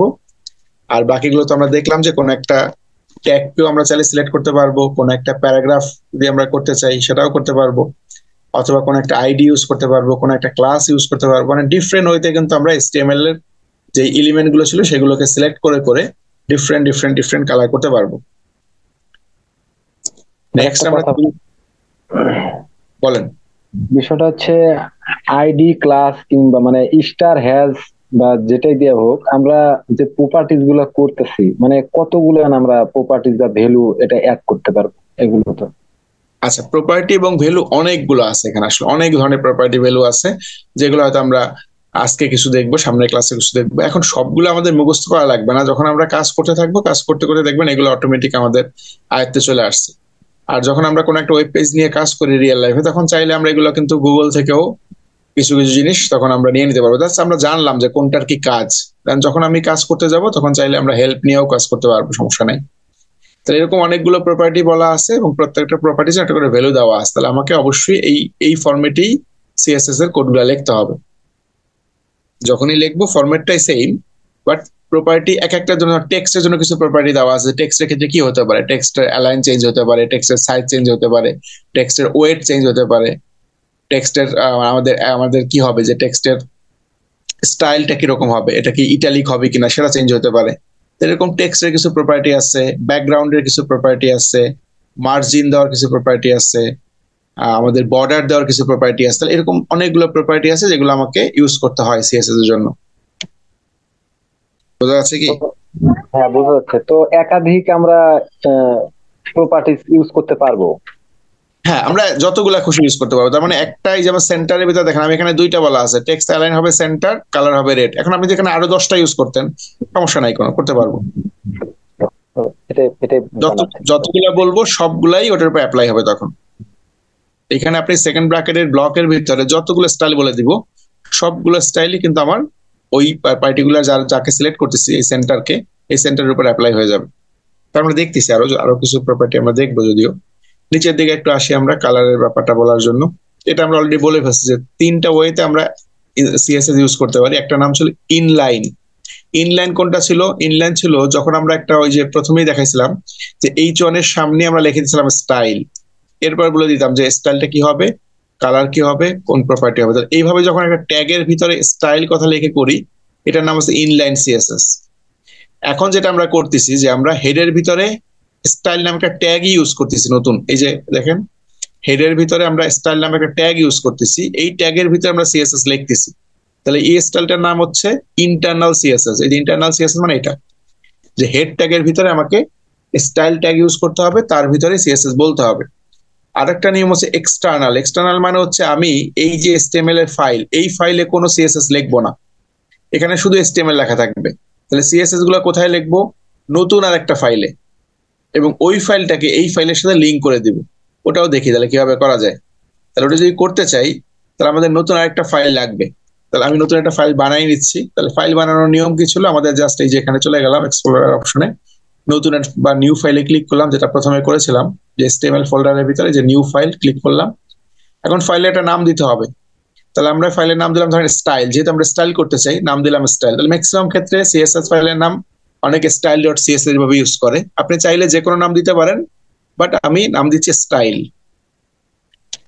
স্টাইল এরপরে এটা লিখবো ডট সিএসএস। সিএসএস দেখেন, এখন কিন্তু আর এসটিএমএল লিখলে হবে না, কারণ এটা তো এসটিএমএল ফাইল না। আমাদের আগে যে ফাইলটা ছিল ছিল এসটিএমএল ফাইল, এর জন্য লিখতাম ডট এসটিএমএল। বাট এখন যেহেতু সিএসএস নামে একটা ফাইল তৈরি করতেছি, যার ভিতরে আমি শুধু স্টাইল গুলো রাখবো, এই জন্য নাম দিতে হবে ফাইলের নাম, যে কোনো নাম, দেন ডট সিএসএস। এখন যদি আমি এটাকে দেখি, এখানে সিএসএস নামে একটা ফাইল চলে আসছে আমার। এখন এটার ভিতরে আমাকে কোডটা লিখতে হবে। তাহলে কোডটা যেহেতু আমাদের আগেই লেখা ছিল এসটিএমএল পেজে, আমি এখান থেকে যদি কপি করে নিয়ে আসি, এই যে স্টাইল ট্যাগের ভিতরে যে কোড লিখছিলাম এটাই কিন্তু কোডে কোনো চেঞ্জ নাই, একই কোড। এটাকে আমি এখান থেকে কাট করে নিয়ে গেলাম, যেখানে কোড লাগবে না আমার, এটা থাকবে কোথায়? এইখানে স্টাইল ডট সিএসএস এর ভিতর। তাহলে এখন কিন্তু আমার এই যে এই পেজে স্টাইল নামের ট্যাগটাও দরকার নাই, কারণ আমার এখানে স্টাইল ইউজ করবোই না, আমি সব ইউজ করবো কোথায়? বাইরে এই স্টাইল পেজে। তাহলে এখানে এসে আমি স্টাইল গুলো বলেছি, একটু সেভ করে দেই। এখন এখন কিন্তু কোনো কিছু আমার পাচ্ছে না। আমি যখন এই যে এসটিএমএল পেজটাকে দেখতে পাচ্ছি, দেখেন সব কালার টালার চলে গেছে, কোনো কালার নাই। কেন নাই? আমার তো স্টাইল তো বলা ছিল যে এরকম হবে। এটা হচ্ছে না কারণ যে এই যে স্টাইল সিএসএস একটা আলাদা ফাইল, স্টাইল ডট সিএসএস এর একটা আলাদা ফাইল, আর এই যে সিএসএস ডট এসটিএমএল একটা আলাদা ফাইল। এই দুইটা ফাইলের ভিতরে কোনো সম্পর্ক নাই বা রিলেশন নাই। ও তো জানে না যে আমার স্টাইল গুলো এখানে আছে। তাহলে আমাকে বলতে হবে এই যে সিএসএস ডট এসটিএমএল ফাইলে যে বলতে হবে যে তোমার স্টাইল গুলো দেওয়া আছে এই ফাইলে স্টাইল ডট সিএসএস এ। তাহলে সে এই ফাইল থেকে স্টাইল গুলো দেখে আসবে, দেখে এসে আমাকে ওইভাবে স্টাইল গুলো শো করবে। তো এটা বলবো কোথায়? এটা বলার নিয়ম হচ্ছে এই হেডের ভিতরে আমরা একটা ট্যাগ ইউজ করব, এটার নাম হচ্ছে লিঙ্ক ট্যাগ। লিঙ্ক, তাহলে আমি এখানে লিখতেছি, দেখেন লিঙ্ক, এই কথাটা লিখলাম। লিঙ্ক লেখার পরে দেখেন এই যে লিঙ্ক ট্যাগের ভিতরে আমরা লিখে দিব যে আমার কি লিঙ্ক করতে চাই। লিঙ্কের ভিতরে আমাকে এখানে অনেক সময় লিঙ্ক, আমি যদি লিঙ্ক লেখা শুরু করি তাহলে অটোমেটিক সে চলে আসে, আমাকে হেল্প করে। যে লিঙ্ক লিখলে দেখেন এখানে বাই ডিফল্ট কিন্তু কিছু জিনিস চলে আসছে। লিঙ্ক, এরপরে দুইটা প্রপার্টি লাগে, একটা হচ্ছে রেল। এই রেল দিয়ে বোঝাচ্ছে রিলেশনশিপ। লিঙ্ক মানে আমি একটা লিঙ্ক করতে চাই, কার সাথে লিঙ্ক করতে চাই? যে এই ফাইলের সাথে এই ফাইলকে লিঙ্ক করতে চাই, মানে দুইটাকে কানেক্ট করছে, ব্যাপারটা এরকম। এই জন্য লিঙ্ক কিওয়ার্ড ইউজ করতে হয়। ট্যাগের নাম হচ্ছে লিঙ্ক। এরপর বলা আছে রেল। রেল হচ্ছে একটা অ্যাট্রিবিউটস এর নাম। এখানে বলা আছে স্টাইল শিট, যে আমি কোন ধরনের ফাইলকে রিলেশন করতে চাই? স্টাইল শিট, যেহেতু এটার ভিতরে স্টাইল আছে এই জন্য রেল বলতে হবে স্টাইল শিট। এরপরে বলা আছে HREF, এর মানে হচ্ছে হাইপার রেফারেন্স। তাহলে HREF এই কথাটা আমরা যখন লিঙ্ক তৈরি করছিলাম অ্যাঙ্কর ট্যাগ তখন ইউজ করেছিলাম। যে কোন ফাইলের সাথে লিঙ্ক করবা সেই ফাইলের নাম বলো, তাহলে এখানে আমাকে বলে দিতে হবে এই ফাইলের নাম, যেই ফাইলের সাথে লিঙ্ক করতে চাই। এখন দেখেন দুইটা ফাইল যেহেতু আমার একই জায়গায় আছে, একই ফোল্ডারে আছে, শুধু নাম বললেই চিনতে পারবে। তাহলে আমি যেখানে বলে দেই স্টাইল, দেখেন চলে আসছে অটোমেটিক style.css। তার মানে আমি কি করলাম, বলে দিলাম যে css.html ফাইলকে বলে দিলাম যে তুমি কি করো, এই style.css ফাইলটাকে তোমার সাথে লিঙ্ক করাই নাও। এই লিঙ্ক করার পরে যখন আমি সেভ করতেছি তখন দেখেন কালার সব চলে আসছে আবার, বাট দুইটা কিন্তু আলাদা আলাদা ফাইল, এটা আলাদা ফাইল, এটা আলাদা ফাইল। তাহলে আমরা যখন প্রফেশনালি ওয়েব ডেভেলপমেন্ট করব তখন আসলে আমরা এইভাবে করে সিএসএস লিখবো, আলাদা একটা ফাইলে সিএসএস লিখবো, দেন এই ফাইলটাকে এর সাথে কানেক্ট করে দেবো। এখন আমি যদি এই সিএসএস ফাইলে যে কোনো চেঞ্জ করি, এই ফাইলটাকে চেঞ্জ করে যদি এটাকে এটার সাথে দিয়ে দেই, তার মানে কি হবে, অটোমেটিক আমার পেজের চেহারা চেঞ্জ হয়ে যাবে। তাহলে আমি শুধু এই ফাইলে চেঞ্জ করব, অটোমেটিক আমার এই ফাইলটা ওইভাবে শো করবে। তাহলে এটা ছাড়া কিভাবে শো করতে, দেখেন এই কালার ছিল না কোনো, বাট যখন এটা লিঙ্ক হয়ে গেল অটোমেটিক কালার গুলো পেয়ে যাচ্ছে। তাহলে আমি যদি একটু দেখাইতে চাই আপনাদের তাহলে বুঝবেন ভালো। দেন প্রথম আলোটা দেখতে এরকম মনে হচ্ছে আমাদের, অনেক সুন্দর মনে হচ্ছে। এখন এটাকে যদি আমরা সিএসএস টা বাদ দিয়ে দিই প্রথম আলো থেকে, দেখেন প্রথম আলোর চেহারা কিরকম হয়। তাহলে আমি এটাকে কি করলাম, প্রথম আলোর পেজের উপর রাইট ক্লিক করলাম, চলে গেলাম কোথায়, একদম নিচে ইনস্পেক্ট অপশনে, ইনস্পেক্ট এই অপশনে গেলাম। গেলার পর দেখেন এই যে বাম দিকের আমার একটা প্যানেল চলে আসছে এই পাশে, সরি ডান পাশে প্যানেল চলে আসছে আমার এখানে। এই ডান পাশের প্যানেলে দেখেন হেড নামে একটা অপশন আছে। আমরা বলছিলাম কি সিএসএস কোথায় লিখতে হয়, মনে আছে আপনাদের? সিএসএস এর কোড লিখবো কোথায়? হেডের ভিতরে স্যার। তাহলে স্টাইলটা ইউজ করে হেডের ভিতরে লিখবো, অথবা আলাদা একটা ফাইলে লিখে সেটাকে হেডের ভিতরে লিঙ্ক করে দিব। তার মানে হেডের সাথে এত লিঙ্ক আছে। তাহলে আমি এখান থেকে কি করলাম, এই হেডের যে ট্যাগটা আছে এটাকে ডিলিট করে দিব। এই হেডের ট্যাগটাকে সিলেক্ট করে এটাকে বললাম যে এটাকে কি করো, ডিলিট এলিমেন্ট, এটাকে ডিলিট করে দাও। এখন দেখেন আমাদের প্রথম আলোর যে চেহারা এটা চেঞ্জ হয়ে গেছে পুরা। দেখেন প্রথম আলোর এখন চেহারা এরকম হয়ে গেছে, লেখাটাকে দেখেন কোনো সৌন্দর্য নাই, এরকম মনে হচ্ছে, ছবিগুলো এরকম মনে হচ্ছে। তার প্রথম আলো পুরা পেপার কিন্তু নষ্ট হয়ে গেছে এখন দেখতে, দেখতে পাচ্ছেন কি? এরকম ছিল প্রথম আলো আগে? না স্যার। তার মানে তার স্টাইল সব চলে গেছে। তাহলে আমাদের যেমন প্রথমে যখন আমরা HTML দিয়ে কাজ করতাম তখন দেখা যাচ্ছে কি আসলে কোনো স্টাইল নাই, বাট যখন আমরা HTML CSS ইউজ করতেছি তখন স্টাইল পেয়ে যাচ্ছি। তো এখন কোনো স্টাইল নাই, সব স্টাইল চলে গেছে। এখন আমার এই পেজটাকে আবার রিলোড দেই, রিলোড দিলে কিন্তু আমার দেখবো আবার ঠিক হয়ে গেছে। কেন? আমি তো আর প্রথম আলোর পেজটাকে নিজে ম্যানেজ করতেছি না, এটা তো আসলে একটা সার্ভারে আছে। আমি জাস্ট কি করলাম, আমি ব্রাউজার থেকে জাস্ট হেডিংটাকে মুছে দিলাম, এই কারণে তার স্টাইলটা দেখা যাচ্ছে না। যদি রিফ্রেশ করি আবার, তখন দেখেন আবার ঠিক মতো চলে আসছে সব। এই হচ্ছে আসলে সিএসএস এর কাজ। সিএসএস এর কাজ হচ্ছে একটা ওয়েব পেজকে দেখতে সুন্দর করা। ওটা না থাকলে কি মনে হচ্ছে যে একেবারে খাপসারা, ওটা কেউই দেখবে না, এরকম টাইপের অবস্থা। একেবারে ইউটিউবকে যদি দেখেন কিরকম চেহারা মনে হয়, এই যে ইউটিউবের যদি আমরা এটাকে সিএসএস টাকে ফেলে দেই, রাইট বাটন ক্লিক করে ইনস্পেক্টে যাই এবং এখান থেকে হেডার থেকে সিএসএস টা ফেলে দেই, দেখবেন যে ইউটিউবের চেহারা চেঞ্জ হয়ে গেছে পুরোপুরি। এখান থেকে যে আমি এটাকে হেডটাকে ডিলিট করে দিলাম, দেখেন ইউটিউবের চেহারা এরকম হয়ে গেছে। বড় একটা হোম বাটন আসছে, নিচে দেখবেন কি আসছে না আসছে, সবকিছু এলোমেলো, ইউটিউবার মনে হচ্ছে না দেখতে। তার মানে সিএসএস ছাড়া তার চেহারা এরকম। আর সিএসএস দেওয়ার পরে দেখেন কত সুন্দর করে আমরা দেখি আমাদের ইউটিউবের ভিডিও গুলো আসে, বাট এখানে এরকম আসতে চাই যে ভিডিও আসছে, আশেপাশে কোনো লেখা নাই, এই ছোট ছোট কিছু লেখা আছে, প্লেইং অপশন। তার মানে হচ্ছে সিএসএস কি করতেছে, পুরা আমার স্টাইলটাকে কন্ট্রোল করতেছে, যে আমার স্টাইলটা কেমন আসবে, দেখতে কিরকম হবে, সবগুলোই সিএসএস দিয়ে আমরা কন্ট্রোল করতেছি। তাহলে আমরা আরো কিছু প্রপার্টি দেখি তাহলে সিএসএস রিলেটেড। আমি আবার চলে যাচ্ছি আমার ফাইলে। তাহলে আমরা যেই প্রপার্টি গুলো ইতিমধ্যে দেখছি সেটা ছিল যে কোন একটা এলিমেন্টের কালার চেঞ্জ করতে পারি আমরা, খুব সিম্পল, জাস্ট কালার দিয়ে একটা নাম বলে দিলেই কালার চেঞ্জ হবে। এরপর দেখলাম ব্যাকগ্রাউন্ড কালার চেঞ্জ করতে পারি, তাহলে ব্যাকগ্রাউন্ড কালার চেঞ্জ করার জন্য লিখতে হবে ব্যাকগ্রাউন্ড হাইফেন কালার, দেন একটা কালারের নাম বলতে হবে। এরপরে আমরা দেখলাম যে ফন্ট সাইজ চেঞ্জ করা যায়, ফন্ট সাইজ মানে লেখার সাইজ কত হবে সেটা চেঞ্জ করব। তাহলে ফন্ট লেখার পরে হাইপেন দিয়ে সাইজ লিখে বলতে হবে কত সাইজ চাই। তাহলে 30 লেখার পরে পিএক্স লিখছি, মানে পিক্সেল, 30 পিক্সেল। আপনি 100 চাইলে 100 পিএক্স লিখবেন, তবে পিএক্স টা অবশ্যই মানে মিলাই লিখতে হবে, ফাঁকা দিয়ে লিখলে হবে না। মানে নাম্বার লেখার পরে এখন স্পেস দেওয়া যাবে না, 100 লিখলে 100 পিএক্স লিখে দিতে হবে, এরকম তাহলেই হয়ে যাবে। আর ফন্ট ফ্যামিলির কাজ ছিল যে লেখাটা কোন ফন্ট বা কোন স্টাইলে আসবে সেটা বলে দেওয়া। এখন কালারের ক্ষেত্রে আমরা যদি কিছু অপশন দেখি নিচের দিকে আমাদের, এই যে দেখেন এই একটা কালার দেখতে পাচ্ছেন স্ক্রিনে, জি স্যার, দেখা যাচ্ছে। ছোটবেলায় যখন আমরা কালারিং করা শিখছি তখন আমাদের বলা হয়েছে যে আসলে আমাদের মৌলিক কালার, মেইন কালার হচ্ছে তিনটা। একটা নাম হচ্ছে রেড, একটা হচ্ছে গ্রিন, আর একটা হচ্ছে ব্লু, বা RGB বলে এটাকে, RGB, রেড গ্রিন ব্লু।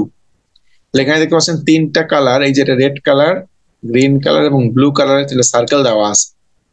এবং এই সার্কেলে দেখেন এই অংশটায় গ্রিন এবং রেড দুটা মিক্স হয়েছে, তার মানে কালারটা দেখাচ্ছে ইয়েলো।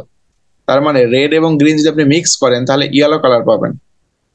আবার এই পাশে দেখতে পাচ্ছি রেডের সাথে যখন ব্লু মিক্স করছি তখন আমরা পাচ্ছি এই যে ম্যাজেন্টা কালারটা পাচ্ছি, এরকম কালার, যেটাকে আমরা গোলাপি বলতে পারি, অলমোস্ট ডিপ গোলাপি হতে পারে। একইভাবে যখন আমরা গ্রিনের সাথে ব্লু মিক্স করি তখন আমরা এই যে সায়ান কালার পাচ্ছি, এরকম কালার। আবার যখন সবগুলা কালার মিক্স করতেছি, রেড গ্রিন ব্লু তিনটাই মিক্স, তখন পাচ্ছি আমরা হোয়াইট কালার। তার মানে মৌলিক কালার আমাদের তিনটা, রেড গ্রিন ব্লু, এইগুলোকে আমরা ডিফারেন্ট ডিফারেন্ট পরিমাণে মিক্স করে করে ডিফারেন্ট কালার গুলো বানাইতে পারি।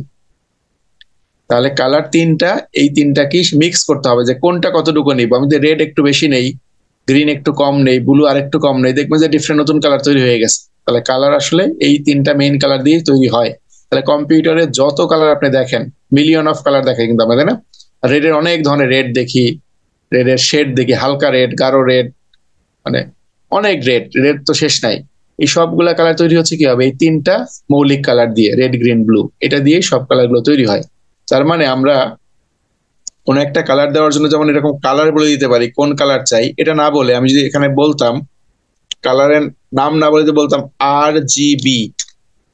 RGB মানে কি, রেড গ্রিন ব্লু। প্রথম আর মানে রেড, দেন জি মানে গ্রিন, আর পরেরটা ব্লু। এরপরে আমরা একটা ভ্যালু বলে দেবো, RGB ভ্যালু কত। এখন তাহলে মানে প্রথমে বলতে হবে রেড কতটুকু দিব, এরপরে গ্রিন কতটুকু দিব, ব্লু কতটুকু দিব, এটা বলে দিব এখানে ব্র্যাকেটের ভিতরে। তাহলে আমি যদি চাই রেড পুরাপুরি দিতে, তাহলে এই ভ্যালু গুলো কত থেকে কত হতে পারে, একটা রেঞ্জ আছে। তাহলে প্রত্যেকটা ভ্যালু মিনিমাম হতে পারে 0 আর ম্যাক্সিমাম হতে পারে 255। তাহলে রেড হতে পারে সর্বোচ্চ 255 আর মিনিমাম 0। তাহলে আমি যদি শুধু 255 দিই, 255 মানে কি আমি পুরোপুরি রেড দিছি, একবারে ফুল রেড, যত রেড ছিল সব দিয়ে দিছি। এরপরে কমা দিয়ে বললাম 0, এর মানে কি আমি গ্রিন দিয়েছি 0, মানে গ্রিন দেই নাই। কমা দিয়ে বললাম ব্লু 0। তাহলে এখন কোন কালার পাবে বলেন তো? Red, red colour.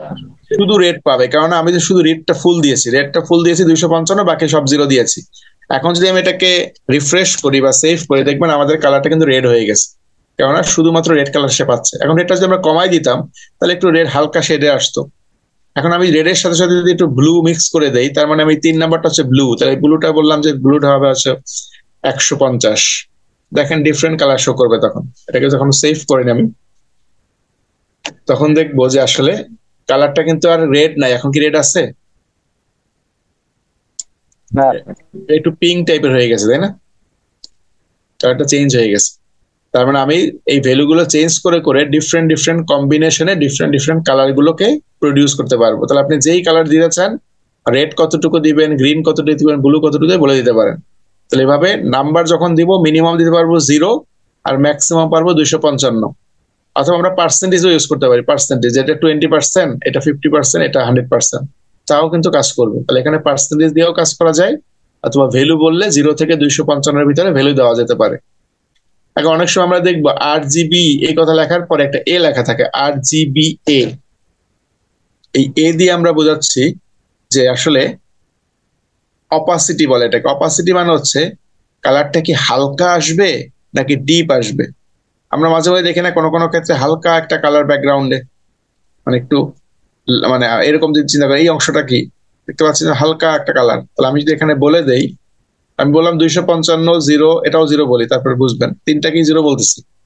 তাহলে প্রথমটা 255 মানে কালারটা হচ্ছে রেড, গ্রিন ও 0 বললাম, ব্লু ও 0 বললাম। এরপরে কমা দিয়ে আমি যদি বলে দিই 1, এই 1 মানে হচ্ছে আমার কালারটা একদম ডিপ দেখাবে, সর্বোচ্চ ডিপ। আমি এই 1 না বলে যেখানে বলে বলে দিতাম 0.4, দেখি এখন কি আসে। কন্ট্রোল সেভ দিলাম, দেখবেন কালারটা কিন্তু অনেকটা হালকা আসছে। এই যে CSS কালার, এটার কথা বলতেছি। দেখেন কালারটা কিন্তু এখন আর ডিপ লাল কালারে নাই, যদিও আমরা 255 দিয়েছিলাম, বাট কালারটা কিন্তু এখন দেখা যাচ্ছে একটু হালকা করে। কেন? এটাকে বলে অপাসিটি, যে আমাদের এটা আসলে কত হালকা দেখাবে। 0.4 মানে হচ্ছে সে, তাহলে এই ভ্যালুটা কত হতে পারে, এটা মিনিমাম হতে পারে 0 আর ম্যাক্সিমাম হতে পারে 1। তাহলে 0 থেকে 1 এর ভিতরে যে কোনো ভ্যালু দিতে পারেন। আপনি যদি এখানে দিতেন 1, তাহলে দেখতেন কিন্তু একদম টকটকা লাল দেখবেন, তখন সেভ দিলে দেখেন একদম গাঢ় লাল চলে আসছে। বাট আমি যদি কমাইতে থাকি যেটা 0.7, তাহলে দেখবেন লাল আর একটু কমে গেছে, এতটা লাল নাই। তার মানে ভ্যালুটা আমরা সর্বোচ্চ 0 থেকে শুরু করে 1 এর মধ্যে যে কোনো কিছু দিতে পারবো। 1 মানে হচ্ছে পুরোপুরি কালার পাবে, আর 0 মানে কোনো কালারই পাবে না, ব্যাপারটা এরকম। তাহলে এভাবে করেও কিন্তু আমরা কালার দিতে পারি। কথা বলা ছিল।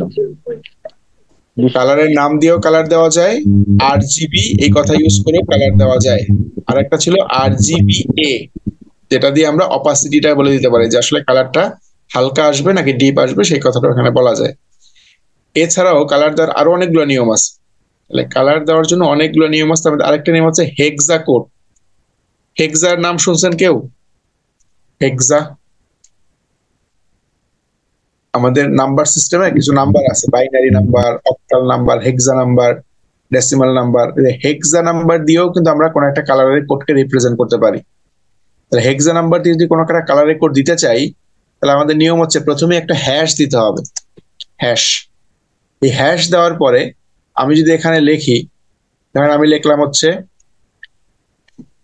F F F F F F, এর মানে কি? এফ হচ্ছে হেক্সার একটা নাম্বার, যেটা দিয়ে মিন করে হচ্ছে 15। তাহলে এফ এফ এফ এফ মানে হচ্ছে আমি সবগুলা কালারই কিন্তু হাই দিয়েছি। এখন যদি আমি এটাকে সেভ করি, দেখবেন একটা হোয়াইট কালার আসবে আমাকে। সবগুলো এফ মানে হচ্ছে কালারটা হোয়াইট, আর সবগুলো যদি 0 দিতাম তাহলে কালারটা ব্ল্যাক আসতো। আমি যদি ডিফারেন্ট কিছু দেই তাহলে সেক্ষেত্রে ডিফারেন্ট কিছু আসবে। সেভ করে দিলে দেখবেন এই যে ক্লাস, সিএসএস ক্লাস কথাটা এখন সাদা কালিতে দেখা যাচ্ছে। বা যদি আমি এফ এফ এর পরিবর্তে 000 ইউজ করতাম, 0000000 6টা, দেখেন আপনার কালারটা কিন্তু ব্ল্যাক হয়ে গেছে। এই যে আমাদের সিএসএস ক্লাসটা ব্ল্যাক। একইভাবে যদি কোথাও 0 এর পরিবর্তে এখানে প্রথমটা ইউজ করলেন, হয়তো এটা হয়তো ইউজ করলাম C2। C2 এটা হেক্সাডেসিমাল নাম্বার, যারা হেক্সাডেসিমাল নাম্বার নিয়ে আইডিয়া আছে তারা হয়তো বলতে পারবেন। C2 একটা হেক্সাডেসিমাল নাম্বার, প্রথমটার জন্য বললাম C2, এর বাকিগুলো সব 00। এখন দেখবেন এর জন্য আলাদা একটা কালার দেখা যাচ্ছে। তার মানে এভাবে করেও আমরা চাইলে কালার চেঞ্জ করতে পারি। তাহলে হেক্সা দিয়েও কালার চেঞ্জ করা যায়, RGB দিয়েও করা যায়, কালারের নাম লেখেও করা যায়, যে কোনো একটা দিয়ে করলেই হবে। বাট সবগুলোর ক্ষেত্রে যেহেতু কালারের নাম নাই, যদি আমরা হালকা ডিপ করতে চাই সেক্ষেত্রে আমাদের এগুলা ইউজ করি আমরা। তাহলে কালার নিয়ে মনে হয় সমস্যা হবে না। আরেকটা ব্যাপার হচ্ছে যদি কালার নিয়ে আমাদের কারো সমস্যা থাকে, সেক্ষেত্রে আমরা কি করবো, আমাদের জাস্ট ইন্টারনেটে যেয়ে লিখবো জাস্ট কালার হান্ট, বা এরকম অনেকগুলো ওয়েবসাইট আছে। এখানে গেলে দেখবেন আপনার কালারের অনেক অপশন আছে। এই যে ডিফারেন্ট ডিফারেন্ট কালার। অনেক সময় আমরা মনে করি যে আসলে কোন কালার দিব, লেখাটায় কোন কালার দিব আর ব্যাকগ্রাউন্ড কালার কোনটা দিব, কারণ কালার সেন্স অনেক সময় আমাদের কিন্তু কাজ করে না। সব কালারটা কিন্তু সব জায়গায় ফুটে না, তাই না? তাহলে আমরা যদি এখানে দেখি, এগুলো বলে কালার প্যালেট। মানে সে আগে থেকেই কিছু কালারের কালেকশন আমাকে দিয়ে দিচ্ছে, যে আমি যদি এই প্যালেটটা ইউজ করি তাহলে এই কালার গুলো একটা সাথে একটা ম্যাচ করতেছে। তাহলে আমি যদি এরকম ব্যাকগ্রাউন্ড ইউজ করি, লেখার কালার যদি এরকম দেই, তাহলে লেখাটা মোটামুটি ভালো লাগবে। কেননা কোন কালার গুলো কার সাথে ম্যাচ করে ওইগুলো সে আমাকে বলতেছে যে এই কালার গুলো তুমি ইউজ করতে পারো, একটা সেট কালার, এটা একটা সেট কালার।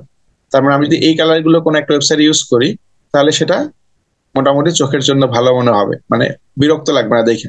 অনেক সময় দেখে আমি যদি লালের সাথে হয়তো বেগুনি ইউজ করলাম, দেখবেন যে ওই কালার দেখাই যাচ্ছে না লেখার কিছু, ব্যাপারটা এরকম। তাহলে এখান থেকেও চাইলে আমরা কালার ইউজ করতে পারবো। তাহলে কালার কিভাবে ইউজ করবো দেখেন, কোন একটা কালারের উপর মাউস নিয়ে যাচ্ছি, এটা নাম্বার দেখা যাচ্ছে না পাশে?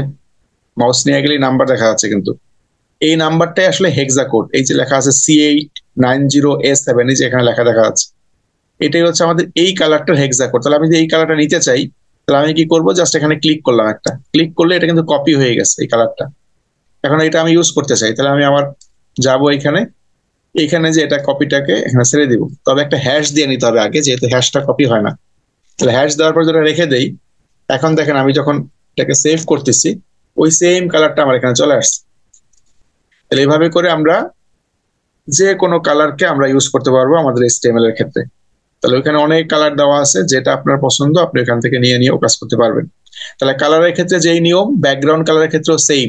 ব্যাকগ্রাউন্ডের ক্ষেত্রে আমরা চাইলে কালারের নাম লিখতে পারি, RGB দিয়ে করতে পারি, অথবা হেক্সা কোড দিয়েও ব্যাকগ্রাউন্ড কালার দেওয়া যায়।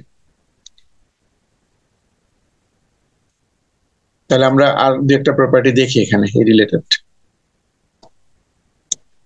ধরেন আমরা এখানে কোন পর্যন্ত ছিলাম, আচ্ছা প্যারাগ্রাফ ট্যাগটা নিয়ে কাজ করি। প্যারাগ্রাফ ট্যাগে আমরা কি দিয়েছিলাম, কালার দিয়েছিলাম রেড, সাইজ দিয়েছিলাম 60 এবং ফ্যামিলিতে বলেছিলাম তাহমা। আমরা এখানে আরো যদি কোনো কিছু প্রপার্টি ইউজ করতে চাই, আমি যদি বলে দিই, এখানে দেখেন বললাম হচ্ছে font style, font style.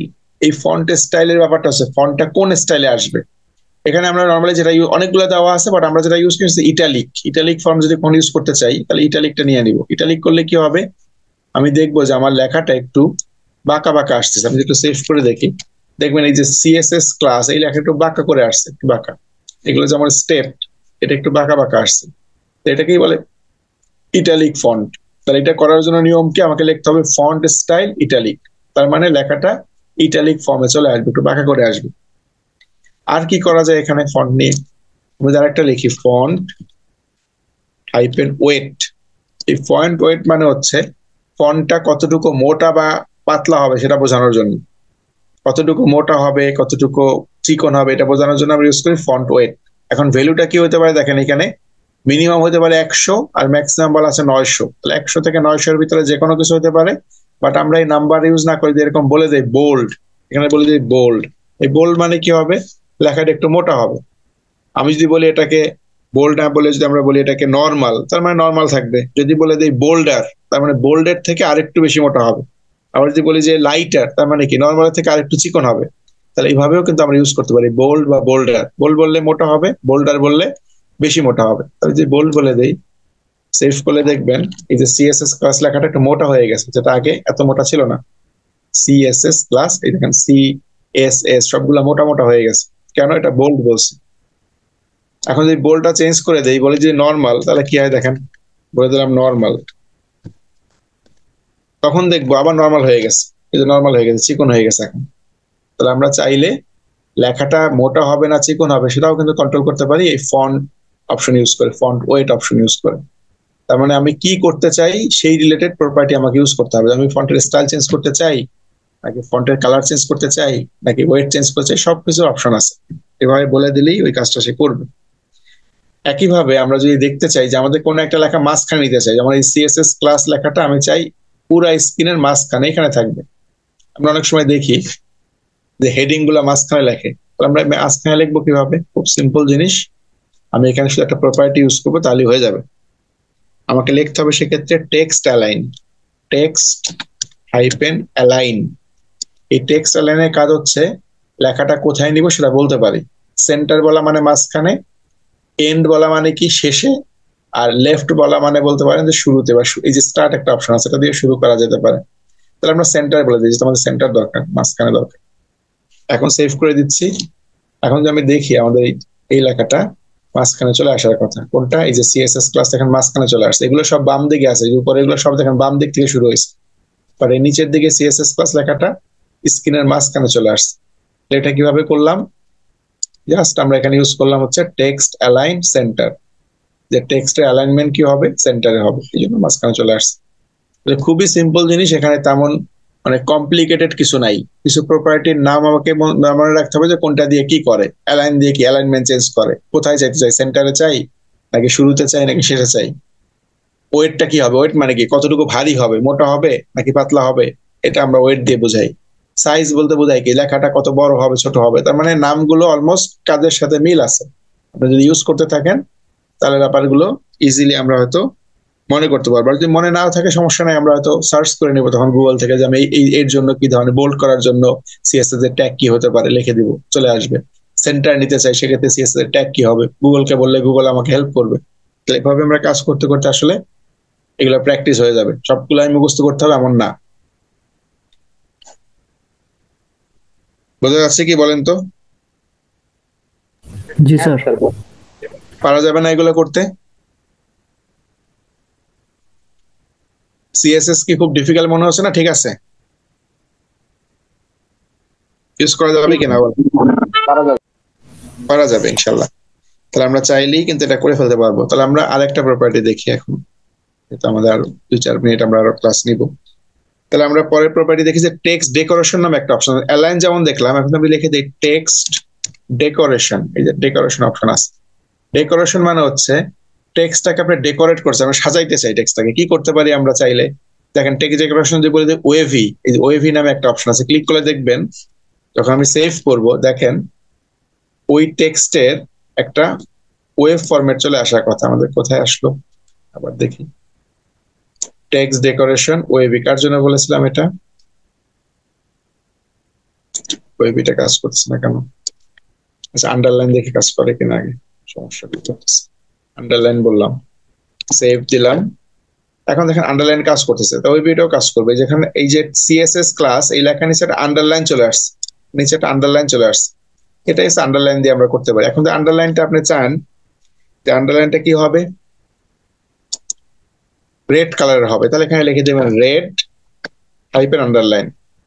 Red লিখবেন প্রথমে, তারপরে একটা ফাঁকা দিয়ে লিখবেন আন্ডারলাইন। তাহলে এখন দেখবেন আমি যদি সেভ করি, তাহলে আন্ডারলাইনটা লাল কালি দিয়ে হয়েছে।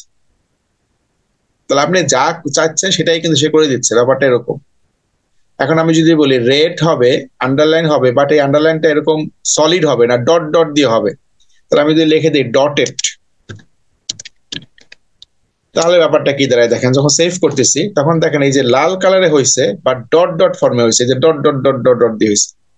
তাহলে খুবই মজার ব্যাপারটা যে আমি যা বলতেছি অলমোস্ট সেটাই সে শুনতেছে। ডটেড না বলে আমরা বলি ওয়েভি। এখন ওয়েভি বললে এখন কি আসে দেখি, ওয়েভি বললে এখন দেখবো আমরা সেভ করে দিলে এই যে দেখেন এখন সিএসএস ক্লাসের নিচে ওয়েব ওয়েব এরকম ঢেউ খেলানো আমাদের আন্ডারলাইন চলে আসছে। তাহলে ব্যাপারটা হচ্ছে আমরা আমাদের ইচ্ছা মতো মানে অলমোস্ট যা চাচ্ছি সেটাই সে আমাকে দিচ্ছে, মানে প্রত্যেকটার জন্যই কিছু না কিছু প্রপার্টি তৈরি করে দেওয়া আছে, যে আমি কি চাই যা বলবো অলমোস্ট সে আমাকে ওইটাই সে প্রোভাইড করছে। আমরা দেখি না এরকম অনেকগুলো ওয়েবসাইট ইন্টারনেটে যে কোথাও হয়তো আন্ডারলাইন দেওয়া থাকে ডিফারেন্ট কালার দিয়ে, কোথাও হয়তো ওয়েব ফর্মে দেওয়া থাকে, কোন রকম চাই সেটা বলে দিতে পারি আমরা চাইলেই।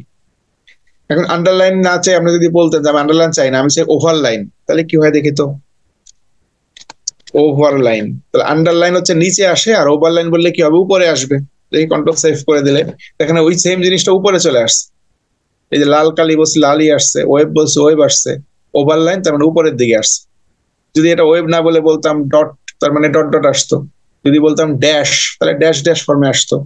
তাহলে কি চাই সেরকমই আসবে। যদি বলে দেয় ডাবল, তাহলে কি হবে, ডাবল হবে। ডাবল দেখি কি আসে, দুইটা আসছে ডাবল লাইন।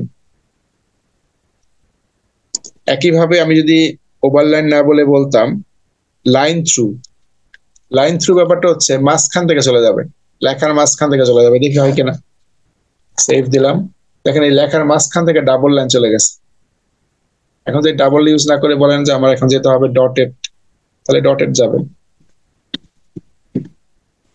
খুব সিম্পল ব্যাপার যে আপনি যেভাবে করে তাকে স্টাইল করতে বলবেন ঠিক সেইভাবে স্টাইলে সে আপনাকে শো করতেছে। তার মানে আমাদের যে প্রপার্টি গুলো দেওয়া আছে এই প্রপার্টি গুলো সম্পর্কে যখন আইডিয়া হয়ে যাবে তখন আমরা চাইলেই এই ধরনের প্রপার্টি ইউজ করে আমাদের ইচ্ছা মতো স্টাইলিং ব্যাপারটা করতে পারবো। তাহলে আমরা আজকে এটুকুই শেষ করি, নেক্সট ক্লাসে আমরা আবার দেখবো ইনশাল্লাহ এরপর থেকে। তাহলে আমরা যারা আজকে ক্লাসে ছিলাম আমরা এগুলো প্র্যাকটিস করবো বাসায়।